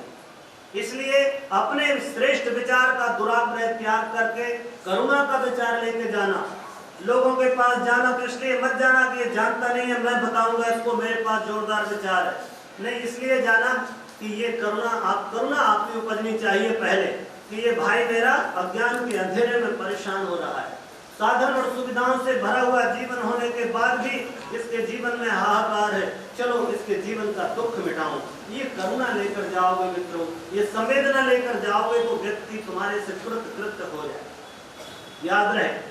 इसलिए बहुत गहरी समझ चाहिए कार्यकर्ता, करुणा के भाव से हम सबको पहुंचना है, विचार के श्रेष्ठता के दुराग्रह से नहीं। और मैं आपसे कहता हूं मित्रों, यह कार्य भी, हम इस कार्य में भी निमित्त मात्र हैं, निमित्त मात्रम भव सभ्य साची। भगवान ने यही निर्देश किया कि तू चिंता मत कर, तू सिर्फ निमित्त मात्र हो जा, कारण भर बन जा, कठपुतली भर बन जा, नचाने वाला तो कोई बाजीगर दूसरा है। तो मित्रों, हम भी एक हमारा जो अस्तित्व है संगठन में वो अपरिहार्य नहीं है कि हमारे बिना काम नहीं चलेगा। प्राय ऐसा दम्भ हमारे भीतर जग जाता है, मैं नहीं रहूंगा कि काम नहीं होगा। ऐसा अहंकार हमारे भीतर जन्म ले लेता है। मित्रों, इस अहंकार से हमको सदैव सावधान रहना है। हम अपरिहार्यता नहीं है, हम निमित्त मात्र है। ध्यान रखना, हमारा जीवन हमारे कार्यकर्ता का स्वरूप निमित्त मात्र है। ये अहंकार पैदा ना हो कि मेरे बिना काम नहीं होगा। ऐसे कई लोग आए और कई लोग इस संगठन को छोड़कर बाद में पता नहीं लगा काल के कराल गाल में कब शामिल कब विलीन हो गए, वो कहां भीड़ में खो गए कोई नहीं जानता। पर मित्रों, जो समर्पण से, करुणा से, श्रद्धा से भगवान के चरणों में अपना अर्पण करके जो काम में लगा हुआ है, आज उसकी जय जयकार है। मित्रों, बहुत बड़ी जरूरत है इस बात की। कर्ता तो ईश्वर है, हमारा गुरु है, हम तो निमित्त मात्र हैं। हमको सदैव ध्यान रखना चाहिए कि हमारे काम व्यक्तिनिष्ठ नहीं है, हमारे यहाँ व्यक्ति प्रधान नहीं है, मूल्य प्रधान, सिद्धांत प्रधान। हमारा जो आंदोलन है वो व्यक्तिनिष्ठ ना होकर के मूल्यनिष्ठ आयोजन, ये ध्यान रखना चाहिए हम। और इसलिए हमको सदैव मतभेद से अलग रह करके, जब हमारा सब कुछ ऐसा है तो कोई मतभेद का प्रश्न खड़ा नहीं होता। प्रश्न वहीं खड़ा है जहां मैं आ जाता हूं, जहां मेरा आ जाता है। जो मेरा अस्तित्व जब महत्वपूर्ण हो जाता है तब संकट होते हैं, तब विद्रोह होते हैं, तब मतभेद होते हैं। इसलिए मित्रों, सदैव अहंकार ही दो करता है, अन्यथा तो हम एक हैं। बड़ा सुंदर शब्द हमारे ऋषियों ने दिया है, अद्वैत। भगवान गुरुदेव आपके ध्यान में कहते हैं अद्वैत, एकत्व। अद्वैत दो नहीं है, हम दो नहीं है। अद्वैत की अवस्था आनी है तो अहंकार से मुक्त होते ही अद्वैत जागृत होता है। यही साधक की उच्चतम अवस्था है। ये वो अवस्था है जब परमात्मा से मिलन संभव हो जाता है। इसलिए मित्रों, संगठन में भी हम दो ना बने, अद्वैत हो जाएं, हर व्यक्ति की सलाह माने और सलाह देने के लिए सब स्वतंत्र भी हैं। पर ध्यान ये रहे, अहंकार बस हम ये आग्रह करते हैं कि मेरी सलाह मानी जाए, तो इस बात से बचना है। सलाह देने का आपको अधिकार सबको है, पर सलाह दे के मुक्त हो जाइए। निर्णय सर्वसम्मत हो, याद रहे, बहुमत वाला निर्णय नहीं, बहुमत वाला निर्णय राजनीति में होता है और अध्यात्म में सर्वसम्मति होती है। सर्वसम्मति, जिस पर सर्वसम्मति नहीं बन रही उस कार्य को स्थगित कर दो, बाद में कभी करेंगे। काम महत्व नहीं है हमारा, सिद्धांत महत्वपूर्ण है हमारे लिए। इसलिए मित्रों, अहंकार हमारे भीतर पैदा होता है तो सब गड़बड़ हो जाती है। इसका उद्भव बहुत खतरनाक है, अपने को सफलता का कारण मानने लगता है आदमी। पहला जो दोष आता है कि ये जो सफलता है ड्यू टू मी, मेरे कारण, और ऐसा अहंकार विकसित हो जाता है। जो सामूहिक सहयोग है उसको भूल जाते हैं कि सबके प्रयास से ये काम हो रहा है। इसलिए इसका एक समाधान मित्रों, जब सफलता मिले, जो यश आए उस यश को बांट, वो यश को सबके बीच बांट दो। नम्रता, स्नेह और सौजन्य पूर्वक ये भाव आना चाहिए, विनम्र बन जाइए। अब सबको यश बांट करके मुक्त हो जाइए। आपको लगेगा जैसे आपके सिर का वजन उतर गया। कोई सफलता हुई उसका श्रेय सब लोगों को जाता है, सब ने मिलकर। और यथार्थ भी यही है, हम संसार में सापेक्ष जगत में निवास करते हैं, यहाँ कोई भी निरपेक्ष वस्तु नहीं है परमात्मा के अलावा। इसलिए सापेक्ष व्यक्ति में तो सबका सहयोग ही होता है, किसी व्यक्ति विशेष का सहयोग नहीं होता। इसलिए मित्रों, विनम्र और शालीन स्वयं सेवक बनाए हम। त्याग और भोग, ये दोनों चीजें अहंकार पैदा करती है, ध्यान रखना। कई बार ऐसा हो जाता है, मैं समयदान करता हूँ तो समयदान का अहंकार हो जाता है। कोई कहता है मैं तो इतना महीने इतना रुपए हर महीने निकालता हूँ, तो इसका भी अहंकार हो जाता है। कई आदमी भोग का अहंकार करते हैं, तो भोग का अहंकार तो सहज है कि मेरे पास कार है, बंगला है, घोड़ा है, गाड़ी है, लोग हैं, ताकत है, ज्ञान है, जाति है, कुल है, इसका अहंकार हो जाता है। ये तो स्वाभाविक है, पर त्याग का भी अहंकार होता है। हमारे कई लोग आते हैं, अरे साहब मैंने तो 40 साल पहले धन को लात मार दी। हर बार मीटिंग में कहेगा आदमी, मैंने तो 40 साल पहले धन को लात मार दी। ऐसा लगता है जैसे लात लगी नहीं, इसलिए वो धन 40 साल से चिपका हुआ है, छूट ही नहीं रहा है। वो बात, वो पद छूट ही नहीं रहा। मैंने तो साहब इतने साल पहले रिजाइन कर दिया, छोड़ दी नौकरी, वो छूट नहीं रही। अभी भी लिख के कागज में देता है कि मेरे परिचय में ये कहो कि मैं कहाँ नौकरी करता, मैं कितना बड़ा आदमी था। अरे जितने बड़े आदमी तुम आज हो, इससे बड़ा तो कोई आदमी नहीं हो सकता। आप कार्यकर्ता हो। कार्यकर्ता से भगवान का स्वयं सेवक से बड़ा कौन पद हो सकता है संसार में? भक्त से बड़ा कौन सा पद है? शिष्य से बड़ा कौन सा पद है मित्रों? तो मित्रों ये दोनों का ही अहंकार होता है, इन दोनों से ही बचना है। आप दुनिया में जितने युद्ध हुए उनका सबका कारण अहंकार है मित्रों। लोग कहते हैं कि जब हाथी पागल हो जाता है ना, तो लोकेशना जब पागल होती है तो वो अपनों पर ही टूट पड़ती है। जब हाथी पागल होता है सब पहले अपने महावत को पटक कर, महावत रहता है उसको पटक के मारता है, फिर उसके आसपास के लोगों को कुचलता है। तो ऐसे ही जब अहंकार ग्रस्त कार्यकर्ता हो जाता है तो वो अपने ही संगठन के लोगों को कुचल डालता है और अपने संगठन को तहस-नहस कर देता है। इसलिए मित्रों जैसे हाथी पागल होता है, ऐसे लोकेशना भी पागल होती है और मनुष्य को, कार्यकर्ता को बर्बाद करके ले जाती है। अपनी विशिष्टता को दूसरों पर थोपने का गुण, मैं सर्वश्रेष्ठ हूँ, मेरे से अच्छा कोई नहीं, पूरे खेत में एक ही बरगद का पेड़ है, नीचे कोई होगा नहीं, पैदा ही नहीं होने देता। कोई आदमी थोड़ा सा ऊपर बचे तो उसकी टांग पकड़ के नीचे खींच लेता है। तुम भला कौन भाई बोलने वाले? बोलेंगे तो हम, भाषण तो हमारा हुआ, तुम तो हमारा बैग लेके चलो, तुम तो हमारे विषय में कसीदे पढ़ना, हम कितने महान आदमी। ऐसे दो कौड़ी के लोगों से संगठन नहीं चलता मित्रों। इसलिए अपने को, अपने संस्थान को, संगठन को, परिवार को इसकी अहंकार की भेंट न चढ़ने दें। ध्यान रहे हमारे यहाँ सम्मान सूत्र संचालक परमात्मा गुरुदेव का है। हम लोग तो स्वयं सेवक, हम तो कठपुतली हैं। वो तार हटते से हमारा कोई औचित्य नहीं रह जाता, सब बिखर जाता है जीवन।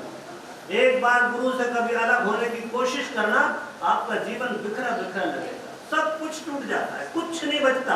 वो सूत्र पिरोने वाला वही परमात्मा है जो हमारे भीतर धागे जैसा बनके सब मनकों को बांध रखा है। एक बार उस धागे को अलग करियो, एक एक मन का बिखर जाता है, बीनना मुश्किल हो जाता है। इसलिए मित्रों टीम वर्क चाहिए, हमेशा मिलके काम करने। गुरुदेव ने बहुत सुंदर सूत्र दिया, सलाह ले सम्मान दे। ये जो कल बात हो रही थी हमारे युवाओं को लेकर के, पैसे देने को लेकर, सामंजस्य को लेकर, ट्रस्टियों को लेकर के, संगठन को लेकर के, और कुछ नहीं है। एक सूत्र अपना लेने से इन समस्या का समाधान है, सलाह ले। हम करते उल्टा है, सलाह देते हैं, जब भी शक्ति जाते तो 3-4 सलाह अपनी थैली में बांध कर ले जाते, कोर्ट के जाते से 3-4 सलाह ठोक, यहाँ मंदिर में ये यहाँ ऐसा होना चाहिए, वो वहाँ वैसा होना चाहिए। हमारा ध्यान सलाह देने पर है और कोशिश होती है कि इसके बदले में हमको सम्मान मिले, तो उल्टा कर रहे हैं। पलटिए इसको, थोड़ा चिंतन करिए, कभी मौन मनन चिंतन में बैठिए, कभी निधिध्यासन में जाइए, कभी ये अनुभव करिए कि हमारा ये जो कथन है ये कितना दुष्प्रभावकारी। तो सलाह लीजिए और सम्मान। और मित्रों जहाँ सम्मान देने की परंपरा है दुनिया में, आज जब जानवर भी, शेर भी, गधा भी, घोड़ा भी, बंदर भी आपके इशारे पर नाच सकता है, तो फिर ट्रस्टी क्या चीजें हैं? ट्रस्टी तो हमारा भाई, हमारे पिता तुल्य है, वो आपके प्रेम से क्यों नहीं बंधेगा? जब हम पशुओं को प्रेम से बांध करके नचा सकते हैं, फिर तो हमारे कार्यकर्ता भाई बंधु हैं, उनको क्यों नहीं? इसलिए सारा झंझट इस अहंकार का है मित्रों। किसी ने बड़ी सुंदर बात कही कि आप 3-4 जगह 1-1-1 4 अंक लिख दीजिए बराबर से बोर्ड पे, कितना मान हुआ? कितना हो गया? 1-1-1-1 बोलो, 1111। अगर चारों जुड़े हुए हैं तो संख्या का मान है 1111, और अलग हो जाए तो 1। क्यों भाई? और उसमें भी माइनस का चिन्ह लग जाए तो 0। ध्यान रहे संगठन में शक्ति है। जब आप संघबद्ध हो तो 4-1 मिलकर के 1111, 1 और 1 मिलकर के 11 बन सकते। इसलिए संभावनाओं को टटोलिए, इनको जानने की कोशिश करिए, सिद्धांत को समझिए। मित्रों हमारे यहाँ कहा गया है कि जब युग निर्माण के कार्य के लिए कार्यकर्ता निकलता है तो सम्मान, श्रद्धा, धन सब बरसता है। आप जहाँ भी जाते हैं तब कल आपको सोचते हैं कोई साधु आ गया, कोई स्वामी आ गया, कोई संत आ गया, आपके पैर छुए। स्वाभाविक है, आपने संत का वेश धारण कर रखा है। हमारे समाज में, भारतवर्ष में आस्था की जड़ें बहुत गहरी, श्रद्धा का अपार भंडार है हमारे पास। तो आपको यश मिलता है, आपको धन मिलता है, आपको सब चीजें, सम्मान बरसता है आपके ऊपर, साधन बरसते हैं आपके ऊपर। पर ध्यान रहे, यदि यह धन हजम नहीं हुआ तो व्यसन बन जाएगा, धन व्यसन। और अगर ये बुद्धि हजम ना हुई तो ये षड्यंत्र बन जाएगा, ध्यान रखना। फिर आप तोड़ने फोड़ने में लग जाओगे। और ये बल हजम ना हो तो ये आतंक बन जाता है। और यश हजम ना हो तो मित्रों अहंकार की दुर्घटना घटती। इसलिए हमको बचना है। दूसरों की आंखों में चमक पैदा करने का उतावलापन, सच बता रहा हूं, विदूषक से ज्यादा कुछ नहीं। नट भाड़ करते हैं, रस्सी पे चल रहा है बांस लेकर के, आप सोचते हो क्या बात है यार, गिर नहीं रहा है। 25 फीट ऊपर रस्सी पे, एक पतली रस्सी पर चला जा रहा है। ये नट लोगों के काम है। ऐसी दूसरों की आंख में चमक पैदा करने की कोशिश। अपने जीवन को देखना, यथार्थ के साथ संपर्क रखना। ये यश की लिप्सा को इसलिए छाया की तरह है, ध्यान रखना।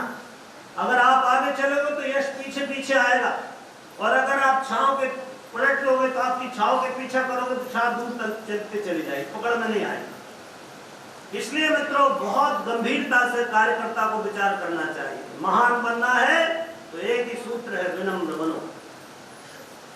कोई मिले तो स्मरण करते रह जाए कि क्या व्यक्तित्व था, कितना शानदार आदमी था, जिससे मिला तबीयत गदगद हो गई। आपको ऐसे बहुत लोग मिलते होंगे, दिन में 2-4 बार मिलते होंगे, जिनसे मिलकर आपको बहुत सुख का अनुभव होता है, एक अंतर प्रेरणा, एक अंतर शांति, संतुष्टि मिलती।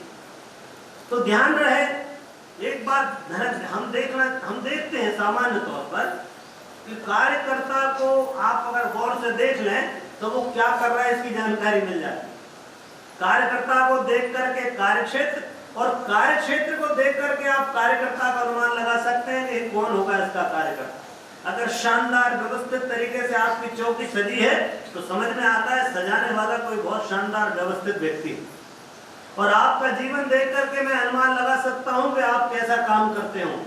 ये बहुत स्वाभाविक प्रक्रिया है। आदमी को देख करके उसके व्यक्तित्व का अनुमान हो जाता है। इसलिए मित्रों, जब कभी भी काम पे निकलो, अपने आप के अपने व्यक्तित्व को ऊंचा उठाने की कोशिश करो। आपका कार्य तो प्रखर हो ही जाएगा। रीढ़ की हड्डी तो कार्य करता है, इसलिए अपने कर्तव्य के प्रति विनम्र भाव रखना है। हो गया, कर दिए, भगवान आपने अवसर दिया, भगवान बहुत धन्यवाद आपका। आपके अवसर देने के कारण मैं एक कार्य के योग्य हो सका। इतना ही तो निवेदन करना, इतनी विनम्रता चाहिए। आपने देखा हनुमान जी जब लौट के आए, राम जी ने भेजा तो था सीता जी को अंगूठी देने, खोज करने, पर वो लंका भी जला है और ना जाने कितने लोगों को मारे आए, और सुग्रीव से दोस्ती कर रहा है जो की पॉइंट था, है? सारा खेल सुग्रीव ने बिगाड़ दिया। पर सुग्रीव को वो खुश करके आ गए, ढूंढ लाए, रात के अंधेरे में सुग्रीव का घर ढूंढ लिया। अरे हम भी दुनिया में बहुत सारे लोगों को ढूंढ सकते हैं दुनिया के अंधेरे में। तो मित्रों, उनने जब राम जी ने कहा कि हनुमान तुम तो धन्य हो, तुमने इतना बड़ा काम कर दिया, तो भगवान के चरणों में अश्रु पूरित होकर के लेट गए। बोले भगवान ये क्या कह रहे हैं, ये सब तुम्हारा प्रताप है, मैं तो निमित्त मात्र था प्रभु, मेरा कोई योगदान नहीं है, मैं बंदर भला। मैंने तुमसे कहा था प्रात ले जो नाम हमारा, ते दिन ताहि न मिले आहारा। मैं तो इतना निकृष्ट अधम है, मेरे जैसे अधम पे आपने कृपा की है प्रभु, मुझे धन्य कर दिया। ऐसी विनम्रता। नील आर्मस्ट्रांग जब चंद्रमा पर गया मित्रों, और उससे पूछा गया लौट के आने पर कि आखिर ये ऐसा बड़ा काम कैसे हो सका, तो उसने अपनी टीम को कहा कि इस टीम के कारण हो सका, मैं नहीं, हम सब ने मिलकर के ये काम किया है। इसलिए मित्रों, हमारे गुरुदेव ने हमको ऐसे ही व्रत, ऐसे ही महत्वपूर्ण सूत्र दिए। एक हमारे कार्यकर्ताओं की बहुत अच्छी पुस्तक है, संगठन की भी है, और एक पुस्तक है सृजन शिल्पियों के संगठन की रीति नीति। एक तो ये है, और एक है कार्यकर्ता पाथे जैसा। तो उसमें गुरुदेव लिखते हैं कि बेटे 7 सप्त महाव्रत है हमारे लिए। उन पर हमको चलना चाहिए, कार्यकर्ता को क्या क्या विचारना चाहिए। तो मित्रों, महान बनना है तो विनम्र बनिए। एक हमारे आशिक जी एक बहुत बढ़िया कहानी सुनाते हैं कि एक मेंढकी बाजार जा रही, तो रास्ते में देखा कि वो घोड़े के पैर में नाल ठोकी जा रही, और घोड़ा चलता है तो कड़क कड़क कड़क कड़क की आवाज आ रही। मेंढकी को भी शौक चल रहा है कि क्यों ना मैं भी इस पैर में नाल ठोकवा दूं तो मेरा भी आनंद हो जाए। और पहुंच गई उसके पास, नाल वाले के पास, बोले भैया हमारे पैर में भी ठोक दो। उसने कहा अरे मेंढकी अभी मर जाएगी, एक की ठोकूंगा जान निकल जाएगी। नहीं नहीं, कहले तुम तो ठोको, हम भी घोड़ा जैसा बनना चाहते हैं। और नाल ठुकवाई और जीवन से हाथ धोई। मित्रों, ये बात नहीं हो जानी चाहिए, ध्यान रखना, ये बात ध्यान रहे। बड़ा बनने की जबरदस्ती, बड़ा बनने की ललक बहुत मारक है, बहुत खतरनाक है। इसलिए जब सेवा चुनते हो तो सेवा, गुरुदेव कहते थे बेटा सेवा की सहचरी विनम्रता को भी चुनो। सेवा का काम चुन लिया है तो विनम्रता को भी चुनिए। जो जितना बड़ा वो उतना विनम्र। पेड़ फला तो नीचे झुकाया, तोड़ लो भैया, ये है विनम्रता। पेड़ फला तो नीचे झुकाता है। इसलिए हमारे यहाँ योग्यता प्रमुख नहीं है, ध्यान रहे, हमारे यहाँ सज्जनता प्रमुख है। मैंने आपसे पहले भी कहा प्रारंभ में, तो हमारे यहाँ कार्यकर्ता नहीं, कार्य नहीं, मूल निष्ठा है, सिद्धांत प्रमुख है हमारा, सिद्धांत के लिए काम करेंगे। इसलिए मित्रों, हमेशा सदैव से हम इतिहास में पढ़ते रहे हैं कि जब कभी भी ऐसे महापुरुषों ने किन्हीं व्यक्तियों को चुना है तो वो ऐसे ही लोग रहे, विनम्र लोग। जब सिख धर्म के 6वें गुरु अर्जन देव को चुना तो वो कहते बर्तन मानते थे, और उनके गुरु ने उनका चयन कर लिया कि ये हमारा उत्तराधिकारी हो। तो हमारा जीवन ऐसा होना चाहिए कि हमारी विनम्रता को देख करके लोग जय जयकार करें। अकड़ते तो मित्रों ठूंठ हैं, पेड़ तो झुक जाते हैं। और आपसे बता दूं, जब कभी भी संगठन में तूफान आता है तो जो अकड़े हुए पेड़ है ना वो सब टूट जाते हैं, और जो मुलायम है वो झुक जाते हैं। तूफान निकल गया फिर से खड़े हो जाते हैं। कितना भी आघात आए हमारा जीवन सुरक्षित बना रहता है। हमारा संगठन, हमारा सिद्धांत, हमारी निष्ठा, हमारी गुरु भक्ति, सब कुछ बिना किसी झंझट के खड़ी रह जाती है। इसलिए मित्रों, अकड़ना नहीं है। हम लोग जिस परंपरा में है वो साधु और ब्राह्मण की परंपरा है, ध्यान रखना। मितव्ययिता और सादगी और सरलता और सहजता और विनम्रता और वरिष्ठता, ये हमारे गुण है। कोई ब्राह्मण कैसा होता है? ब्राह्मण ऐसा ही। इसलिए साधु और ब्राह्मण की परंपरा में मित्रों, आप परिवाजक की परंपरा में, आप नारद की परंपरा में, आप विवेकानंद की परंपरा में, आप महावीर की परंपरा में, आप बुद्ध की परंपरा में, आप शंकर की परंपरा में। इसलिए सामान्य काम नहीं है मित्रों, बहुत बड़े बड़े काम होते थे मित्रों। इसलिए सदैव मैं के स्थान पर हम का प्रयोग करें। दूसरों के दोष निकालने की बजाय उस पर प्यार पूर्वक चर्चा करें और उसको ठीक करने की बात। गुरुदेव ने कहा था, किसी का सुधार उसके उपहास से नहीं, नए सिरे से विनम्रता पूर्वक, समझदारी पूर्वक, नए सिरे से सोचने पर होता है। तो ध्यान रहे, कार्यकर्ता होने का आनंद बिल्कुल अलग है। हमारा दृष्टिकोण साफ होना चाहिए। कार्यकर्ता का आनंद है भाई। आप किसी पद पे जाएंगे तो आनंद मिलेगा, काम हो जाएगा तो आनंद मिलेगा, आपको कभी आनंद नहीं मिलेगा। आप कार्यकर्ता बन जाइए, कार्यकर्ता होना ही एक गजब के आनंद की बात, भरपूर आनंद। कभी अनुभव करिए, मैं तो एक कार्यकर्ता हूँ और स्वतंत्र हूँ, आनंद से भरा हुआ हूँ। आपसे सब काम अच्छे हो जाएंगे, कोई करे ना करे, मुझे तो करना ही। ये दृष्टि बिल्कुल साफ रहनी चाहिए। कोई नहीं साहब वो फलाने नहीं आ रहे, मैं तो 2 बार उनके घर गया था, वो आए नहीं तो मैं फिर नहीं गया, नहीं, ऐसा नहीं। आप तो एकला चलो वाली बात है। अकेले चलो, सहयोग नहीं मिल रहा, अकेले चल पड़ो, देखेंगे धीरे धीरे कारवा बढ़ता चला जाएगा। इसलिए मित्रों, कोई करे ना करे, मुझे तो करने का आनंद लेना है, ये बात हमारी होनी चाहिए। और एक बात और है कार्यकर्ताओं के लिए, अपनी पारिवारिक जिम्मेदारियां कम करना। पारिवारिक जिम्मेदारियां सदैव कम रखना, अपनी लिस्टें थोड़ी छोटी रखना। बड़ी बड़ी लिस्ट वाले उन लिस्टों को पूरा करते ही अपने पूरा जीवन होम कर देते। इसलिए अपनी जिम्मेदारियां कम करो। और याद रहे, ये परिवार बहुत महत्वपूर्ण है। इनका बड़ा योगदान है आपके सार्वजनिक जीवन में। बिना परिवार के योगदान का, इनका अनुदान प्रदान माने बिना आप आगे नहीं बढ़ सकते। उनका ध्यान रखना, उनका सम्मान करना और बीच बीच में ये बोध कराते रहना कि तुम्हारे कारण ये काम हो रहा है, चाहे पत्नी हो चाहे पति हो, सबका योगदान। कहीं जाते हो तो बता के जाओ वहां जा रहा हूँ, इतने बजे लौट के आऊंगा। ऐसा नहीं कि मुंह उठाए झोला टांगे बड़े कार्यकर्ता बन गए चल पड़े। लड़ाई होगी शाम को, युद्ध हो जाएगा। कभी कभी उनके भी ध्यान का, उनके भी मन का, उनके भी मनोरंजन का, उनके भी विचार का सम्मान करो। वो आपके लिए कट मर रहे हैं, वो पूरे समय आपके लिए लगे हुए हैं, इसलिए उनका एहसान मानना चाहिए मित्रों। इसलिए जिम्मेदारियां कम। कागावा नाम के बहुत बड़े महामानव हुए हैं जापान में, उनको जापान का गांधी कहा जाता।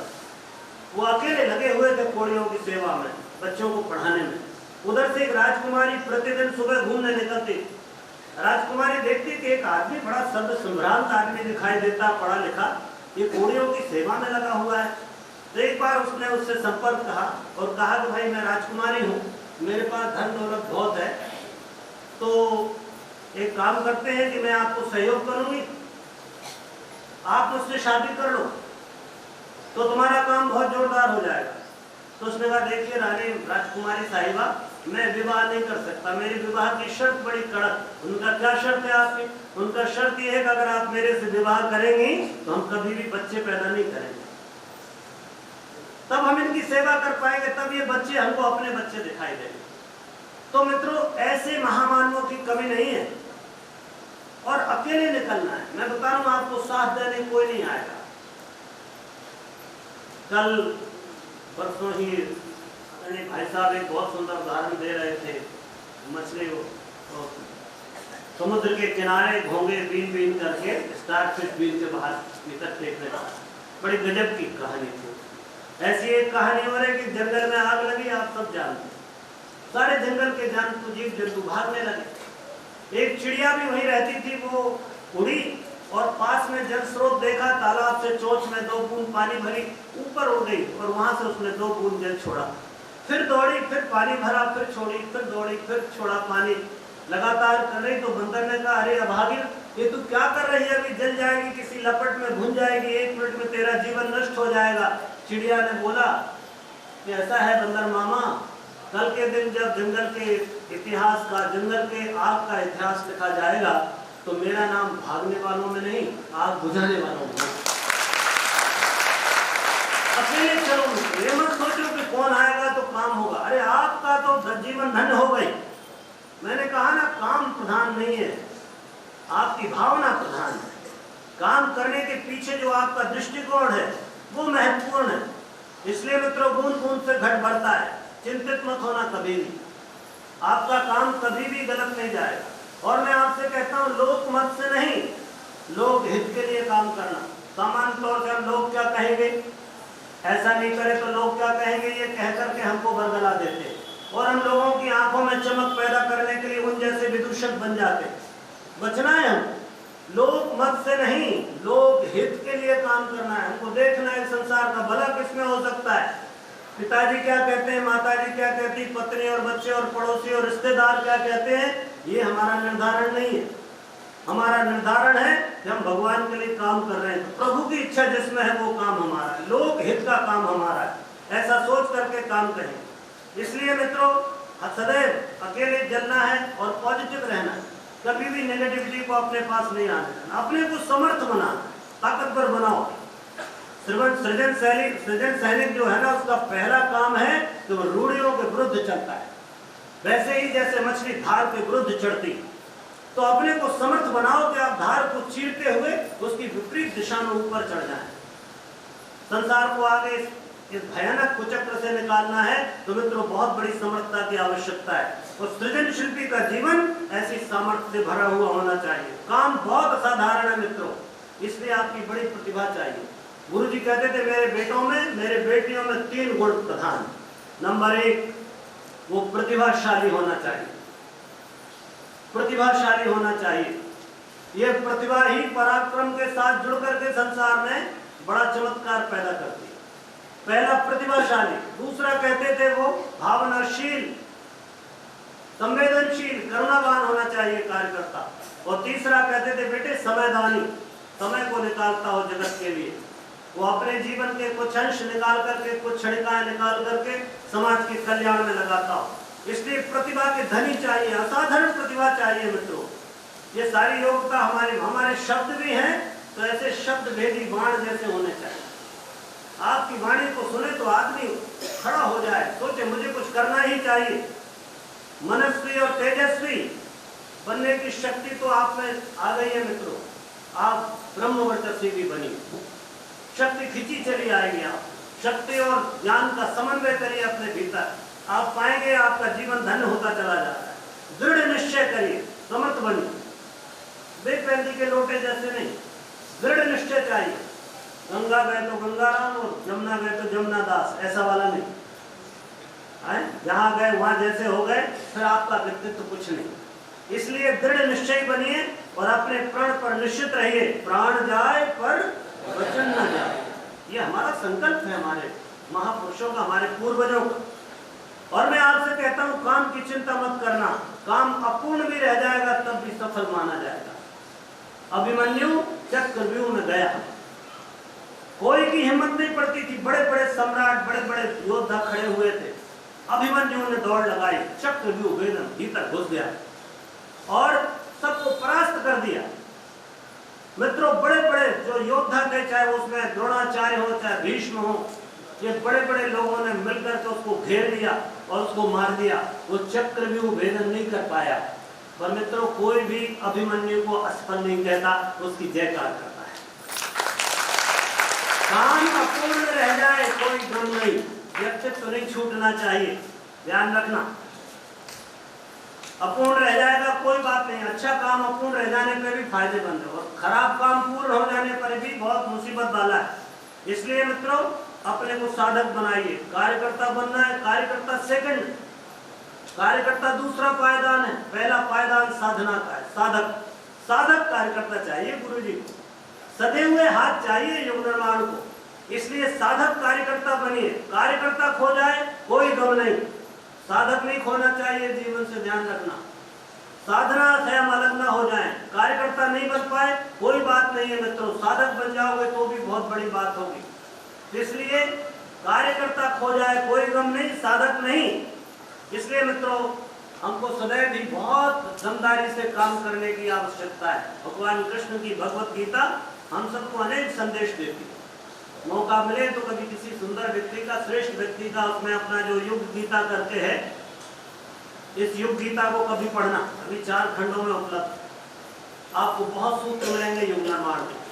एक युग निर्माणी को कैसा होना चाहिए, इसके सूत्र आपको युग गीता के 4 खंड है, उसमें आप पढ़िएगा। और अभी भी अखंड ज्योति में चल रहा है, अभी भी अखंड ज्योति का आर्टिकल आते हैं, उस आर्टिकल को जरूर पढ़ना मित्रों। उसमें कहा गया, अंत में भगवान बहुत तेजी से उसको बड़े बल के साथ कहते, क्षुद्रम हृदय दौर्बल्यम त्यक्तोत्तिष्ठ परंतप। अरे मन की क्षुद्रता, कायरता को छोड़ अर्जुन और खड़ा हो जाए युद्ध के लिए। इसलिए मित्रों, अपने को खड़ा करना है, वीरभद्र बनना है, ध्यान रखना।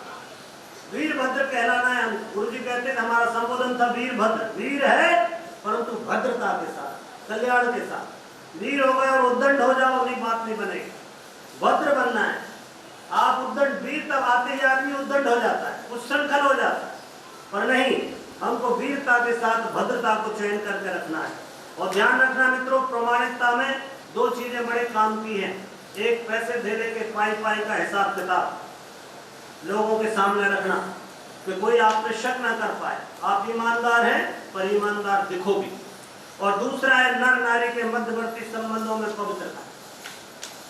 कभी भी किसी बहन के साथ, किसी नारी कार्यकर्ता के साथ काम करने का मन बनता है, कभी काम करते हैं तो बहुत पवित्र भाव से रहिएगा। बहन भाई की तरह रहिए, माँ बेटे की तरह रहिए, पिता पुत्री की तरह रहिए और पवित्र भाव के साथ काम करिए मित्रों। ये विश्वसनीयता जो है ना, यही हमारा मापदंड है। हमको लोग इसी पे चुनते हैं। आपका चरित्र अच्छा है, पर चरित्र अच्छा धवल दिखना भी चाहिए। आप ईमानदार हैं, ईमानदारी दिखनी भी चाहिए। इसलिए मित्रों, विश्वसनीयता की बहुत बड़ी आवश्यकता है। विचारों में सदैव अपने ऊंचापन होना चाहिए, कभी भी नीचा नहीं। प्रमाणिक बने रहिए। और मैं आपसे कहता हूँ कार्यकर्ता का विचार और कर्म दोनों बोलते हैं। आप वाणी बहुत अच्छी है आपकी, बोलता बहुत अच्छे हैं आप, और अगर आप कर्म से घटिया है तो एक क्षण में आपकी कलई खुल जाएगी। मंच से उतरते से ही आपके आदमी आपसे नफरत करने लगे। इसलिए कार्य में भी मनसा वाचा दोनों, मनसा वाचा कर्मणा पवित्र होना चाहिए। इसलिए दोनों क्षेत्रों में विचार और कर्म दोनों आपके बात करते हैं, लोगों तक संदेश पहुंचाते हैं। अपनी वेशभूषा, अपना आहार विहार, अपना दिनचर्या को ठीक रखो, ताकि लोग देख के ये ना अनुमान लगाए कि कहता कुछ होता कुछ। इसलिए अपनी दिनचर्या को, वेशभूषा को, आहार विहार को सदैव अच्छा रखना चाहिए। गंदा कपड़ा दुपट्टा डला है, उसका रंग बदल गया और लपेट के आप किसी का यज्ञ कराने जाओगे, वो पहले देखते से कहेगा इस आदमी को धोने नहाने की समझ नहीं है, ये कैसा आदमी है।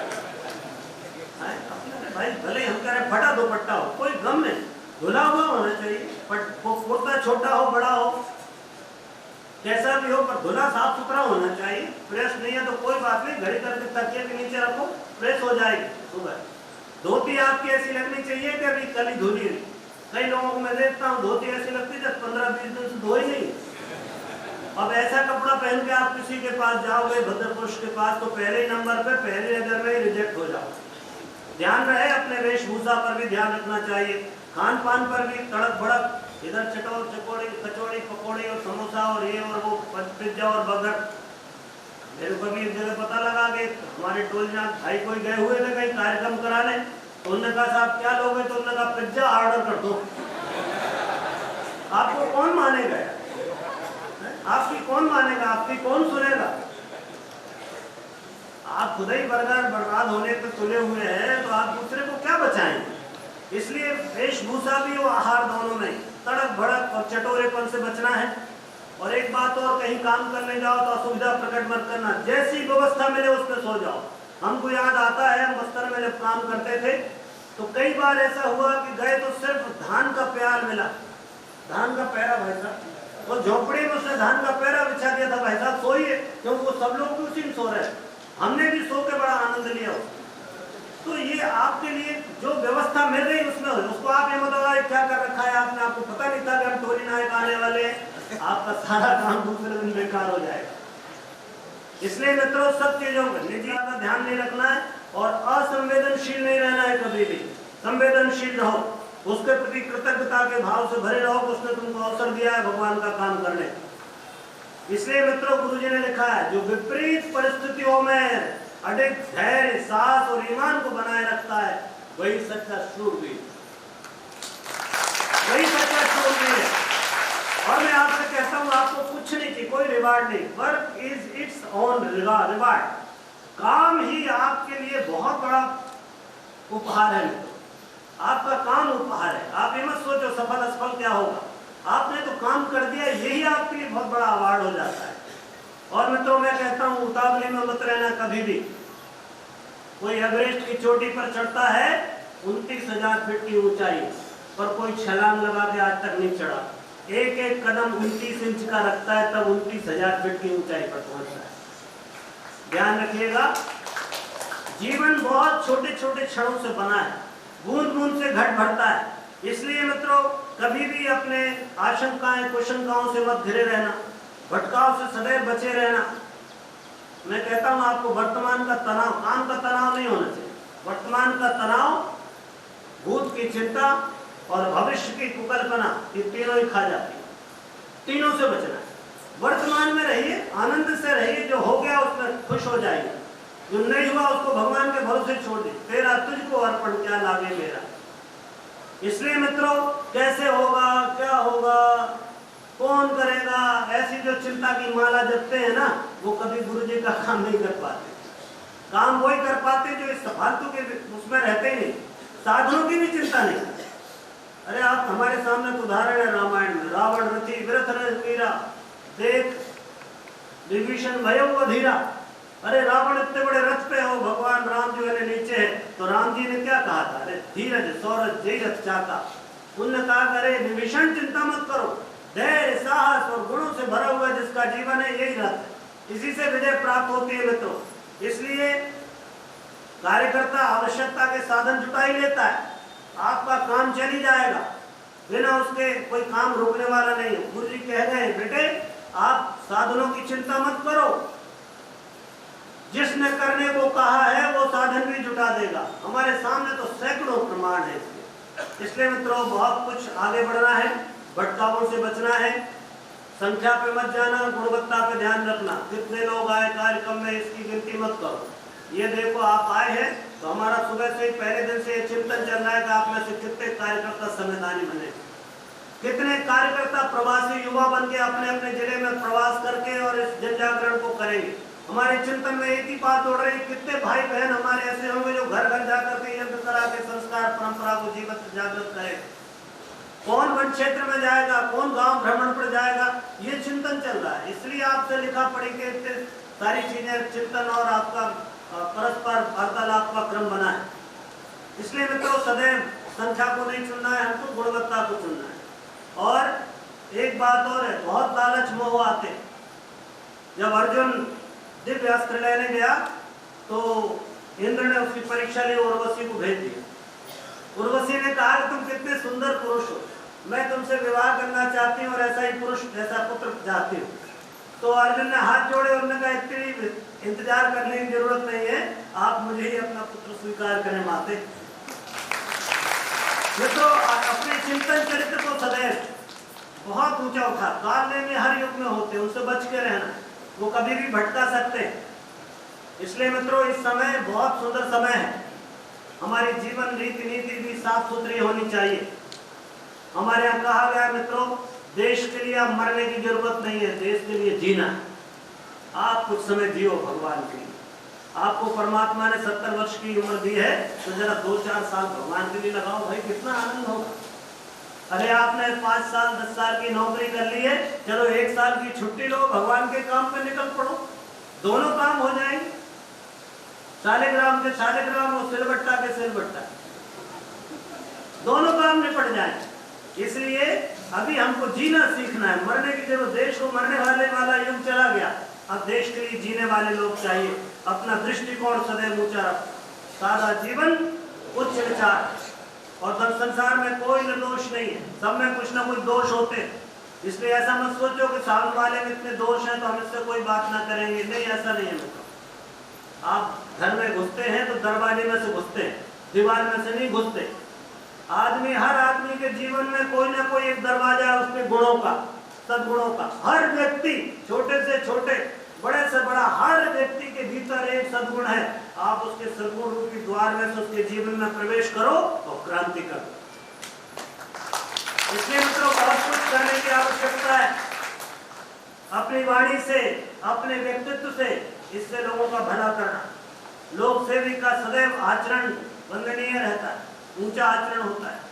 वो शत्रु को भी मित्र बना लेता है, उसकी विशेषता ही। जो विपरीत में खड़ा है उसका भी साथ ले लेता है।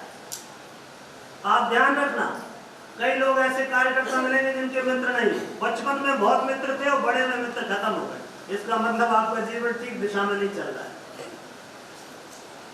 आपके बचपन में कितने मित्र होते, सब इकट्ठे रहते, फिर क्या कारण है बड़े में मिट गए? कारण हमारा व्यवहार, हमारा चिंतन, हमारा चरित्र, हमारा सोच विचार। इसलिए मित्रों सदैव अच्छे काम को अच्छे विचार के साथ शुरू करना है, शिष्टता और शालीनता को बनाए रखना है। जब कभी भी जाए तो फर्स्ट इंप्रेशन बहुत तगड़ा होना चाहिए। हमारे सबसे पहले क्या करते हैं, दीप जलाते हैं। ये दीप कहता है कि बस प्रकाश से भर दिया जीवन को, पहला ही काम बहुत जोरदार है। इसलिए first impression is last impression है। कहते हैं ना क्या, कौन सा begun is half done, well begun is half done. शुरुआत अच्छी है तो फिर आधा काम तो हो ही जाता है। इसलिए मित्रों हमारे बहुत सुंदर सूत्र कहे गए हैं, स्वयं स्वयं चरित्रेण शिक्षण पृथिव्याम सर्वमानवा। अपने अपने आचरण से हमने दुनिया को सिखाया है। इसलिए मित्रों बहुत कुछ अच्छा करने की आवश्यकता है। 4 सूत्र हमारे बड़े भाई लोग बताते थे, वो मैं आपको बताऊं, वो आप सबको गठान में बांध लेना चाहिए। संगठन में 4 सूत्र काम करेंगे तो कभी भी संगठन निर्बल नहीं होता, असफल नहीं होता। सबसे पहला सूत्र है कटुक वर्जनम। कटुता, कटुता छोड़ो, एक बार प्रेम का भाव जगाओ, करुणा जगाओ, कटुता छोड़ो, कटुक वर्जनम। दूसरा है गुण निवेदनम, दूसरों के दुर्गुण देखना बंद करो, उसके गुण का निवेदन करना माने उसके गुण की प्रशंसा करो। प्रशंसा बहुत बड़ा टॉनिक है। आदमी के भीतर इतना कोई टॉनिक काम नहीं करता जितना प्रशंसा रूपी टॉनिक काम करता है। अपने साथियों की झूठी नहीं, सच में अगर प्रशंसनीय है तो उसकी प्रशंसा करो, उसको प्रोत्साहन दो। तीसरा है स्नेह साधनम, सबके प्रति प्रेम का भाव रखो, स्नेह का साधन करो, स्नेह साधो दूसरों के साथ में, दुश्मनी नहीं, कटुता नहीं, प्रेम का स्नेह का साधन करना है। और चौथा है काल जारणम, ये पुरानी बातों पे आज ही मिट्टी डाल जाना। आप लोग यहाँ से लौटोगे, बहुत सारे लोग साथ में काम कर रहे थे, कोई विवाद हो गया था, उसको यही गड़ा जाना, हमारे छोड़ जाना और मिट्टी डाल देना है। क्या कहा गया? काल जारणम, पुराने समय में आग लगा दो, नए सिरे से काम शुरू करो। चलो एक बार फिर से शुरुआत करते हैं। तो मित्रों, इस तरह जीवन में निरंतर हमारी सफलता बनती चली जाएगी। और काम कराने का अपना एक ढंग है मित्रों, काम कराने का अपना एक ढंग है, कहने में एक बड़ा जोरदार रस है। और आप कोई काम कर, जैसे कोई शिकायत करते हैं, साहब हम हमारी बात नहीं सुन रहे हो, बात मनवाने का एक तरीका है, कहने के ढंग पर निर्भर करता है। एक बहुत बढ़िया लेमैन करके विचारक हुआ है, उसके दो शिष्य उसके पास आए, लेमैन के पास, और दोनों सिगरेट पीते। शिष्य बन गए, बड़े परेशान थे कि यार गुरुजी क्या सोचते होंगे, हम लोग सिगरेट पी रहे हैं, चुप चुप के सिगरेट पीते हैं, तो एक बार क्यों ना अपन गुरुजी से पूछ लेते हैं कि गुरुजी सिगरेट पी ले कि नहीं पी। तो पूछने गया पहला आदमी, उसने पूछा कि गुरुदेव मैं ध्यान करते हुए सिगरेट पी सकता हूँ क्या? तो गुरुजी ने कहा नहीं। फिर दूसरा आदमी गया, उसने कहा गुरुजी मैं सिगरेट पीते हुए ध्यान कर सकता हूँ क्या? उन्होंने कहा यस। दोनों लौट कर आए, ध्यान देना बात पे, ध्यान करते हुए सिगरेट पी सकता हूँ तो नहीं, और सिगरेट पीते हुए ध्यान कर सकता हूँ तो यस। तो दोनों लौट कर आए, उनका क्या हुआ? कल मेरे को हाँ कर दिया, उसने कहा मेरे को ना किया। गजब बात, ऐसा कैसे हो गया? तो उसने कहा तूने क्या पूछा? तो मैंने पूछा कि ध्यान करते हुए सिगरेट पी सकता हूँ कि नहीं। अरे भाई तू ध्यान करते हुए सिगरेट पिएगा, तेरा ध्यान सिगरेट में चला जाएगा, इसलिए मना कर दिया। और दूसरे ने कहा मैं सिगरेट पीते हुए भी ध्यान में डूब सकता हूँ, तो यस, सिगरेट में भी आप भगवान को खोज सकते हो। उसका कहना यह था। तो बात यह है कि किसी आदमी से बात मनवाने का अपना एक तरीका है। जब आप पूछने जाते हो तो आपको सजग रह के पूछना है। ऊट पटांग बात करके पूछोगे तो पहले नंबर पे मना हो जाएगी, और ठीक से पूछोगे थोड़े मन मनोबल करके तो बात बन जाएगी। और मित्रों, लोगों से संपर्क का एक तरीका बनाइए। बहुत बड़ा काम हुआ है। एक रूजवेल्ट करके एक राष्ट्रपति हुए अमेरिका के, वो उनकी एक बड़ी आदत थी, वो ऑटो में भी, रिक्शा से भी दोस्ती कर रहे थे, और उसका नाम पता बच्चों का सब लिख लेते, कौन क्या कर रहा है, कौन क्या। फिर कभी उसको फोन करके पूछते थे और तुम्हारे बच्चे की क्या स्थिति है। ऐसा उस आदमी ने 10,000 लोगों का डाटा इकट्ठा कर लिया, और जब राष्ट्रपति के लिए खड़ा हुआ तो उसने 10,000 लोगों को पत्र लिखा और विजयी हो।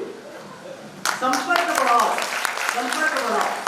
जिनके घर जाते हो, ठहरते हो, उनके पते, फोन नंबर, बाल बच्चों की जानकारी रखो, ताकि भविष्य में उनको फोन करो तो पूछ लो और साहब कैसा है, गुड़िया कैसी है, और बेटा कौन सी क्लास में आ गया है। उसको लगेगा कितना पर्सनल इंटरेस्ट ले रहा है आदमी मेरे में। तो जानकारी रखो, अपनी डायरी पक्की बनाओ। और मित्रों ध्यान रहे, धन के पीछे मत दौड़ना, धन तो आदमी की छाया है, और धन के लिए किसी के पास जाना अपमान है उसका। आप जाइए मिशन के लिए, जीवन के लिए, व्यक्ति के लिए, आदमी के लिए किसी के पास जाइए, धन के लिए मत जाइए। धन के लिए जाओगे तो आप छोटे हो जाओ। इसलिए मित्रों, हमको बहुत कुछ सोच विचार करके अपने जीवन को आगे बढ़ाना है, अपने भीतर नेतृत्व की क्षमता विकसित करनी है। और ध्यान रहे, नेतागिरी का कौशल नहीं, चरित्र चाहिए।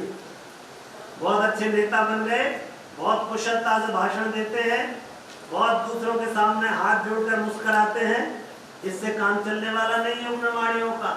आपका चरित्र चाहिए, चरित्र। नेतागिरी तो आपको करनी है, लोक नेतृत्व करना है, पर चरित्र से भरा हुआ नेतृत्व चाहिए।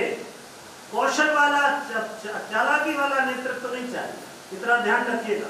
और कौन बड़ा है इसके चक्कर में झंझट में कभी नहीं रहना, कौन बड़ा कौन छोटा, और चमत्कार और आडंबरों से बचना है। गुरुदेव ने एक बार सदैव डॉक्टर साहब भी कहा करते थे, 3 डायन है, उत्तरेषणा माने अपने परिवार को लाना, उस पे मोह रखना, वित्तेषणा माने धन के चक्कर में रहना, और लोकेषणा माने अहंकार, अपनी पद प्रतिष्ठा को बढ़ाना। ये तीनों चीजों से बचना है, अपने जीवन को धन्य बनाना है। मित्रों, इस तरह से हम देखते हैं कि हमारे भीतर नेतृत्व की क्षमता का विकास होगा। और मैं आपसे कहता हूँ, एक मैं संघ की पुस्तक पढ़ रहा था, उसमें बहुत सुंदर कथानक मिला। एक चर्चा का विवरण था, उसमें दत्तोपंत ठेंगड़े जी और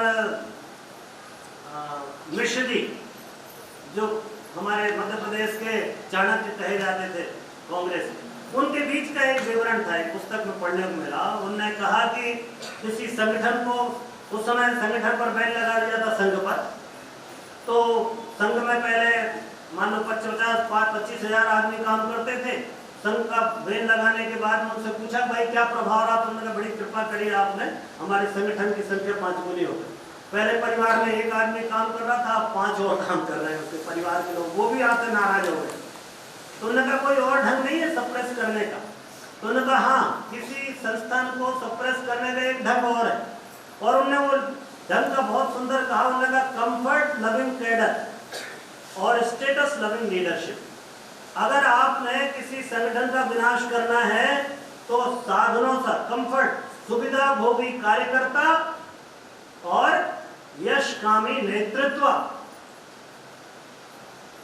पद लोलुप नेतृत्व और सुविधा भोगी कार्यकर्ता बना दो, संगठन खत्म हो जाता है। ध्यान रखना, हमारे लिए संगठन साधन महत्वपूर्ण नहीं है। साधन महत्वपूर्ण नहीं है मित्रों, बहुत आगे बढ़ना है। हम गति भी करें तो उससे भी तरक्की करें। ध्यान रहे, थोड़े मुंहफट लोग भी बीच में होते हैं, फट से कुछ भी बात बोल देते हैं, उससे कार्यकर्ता टूट जाता है हमारा। वैसे मुंहफट लोगों को ज्यादा गले नहीं लगाने की आवश्यकता है। स्पष्ट वक्ता का नशा भी बहुत लोगों में होता है। मैं तो सच बोलता हूँ, तो मैं सच बोलता हूँ तो भैया सूत्र है, सत्यम वद प्रियम वद, अप्रियम असत्यम मा ब्रूयात्। प्रिय बोलो, सत्य भी बोल रहे, तो कटु क्यों बोल रहे? ये ध्यान रखना। और आत्ममूर्तता से बचना है कि मैं जो हूं, मैं तो आंख बंद करके अपने को ही भगवान समझ लेता हूं, ऐसा नहीं होना। मंचेषणा, माइकेषणा, मालेषणा से बचना है, तीनों से बचना है अपने। इसलिए मित्रों, बहुत कुछ हमको आगे बढ़ना है। ये संगठन सच में बहुत अद्भुत लोगों का संगठन है। भगवान ने संगठन को बनाया है तो बहुत ढूंढ खोज करके ना जाने कितनी दिव्य आत्माओं का चयन किया है।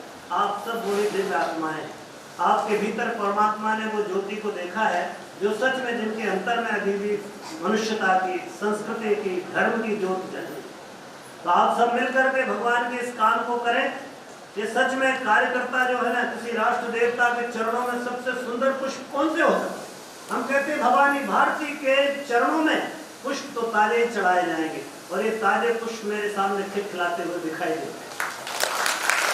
ये यौवन, ये ताजगी, ये जोश, ये उत्साह, ये उमंग, ये कुछ अद्भुत करने की क्षमता जो आपके भीतर विद्यमान है, ऐसे ताजे पुष्पों से भवानी भारती का श्रृंगार किया जाना। माता गायत्री के गले में बस यही पहनाना है। और एक सदैव मुझे याद आता है, हम बहुत पहले गीत गाया करते थे, आरती तुम्हारी बन जाऊं लहराऊं जब गीता गाता गाता, जीवन वीणा पर मैं गाऊं वह गीत मुझे भी दो माता। ऐसा कुछ समर्पण का, विसर्जन का, विलय का भाव लेकर के जब हम चलेंगे तो कुछ कहीं आगे बात बन पाएगी। मित्रों, परमात्मा आपको, गुरुदेव आपके भीतर ऐसा कार्यकर्ता विकसित करें कि आप सच में 1000 लोगों के बीच में अलग चमकने वाले हीरे के समान बन पड़े, तो कुछ बात बनेगी। मित्रों, फिर मैं आपसे कहता हूँ, हमारा एक संकल्प गीत की 2 लाइन दोहरा करके मैं अपनी बात समाप्त करता हूँ। हम हैं युग ऋषि की संतान, युग के संत महान की। हम हैं युग ऋषि की संतान, युग के संत महान की। कभी न झुकने देंगे गौरव गरिमा उनकी शान की। कभी न झुकने देंगे गौरव गरिमा उनकी शान की। आप भगवान की शान में भागीदार बने, ऐसी मंगल कामना, ऐसी शुभकामना साथ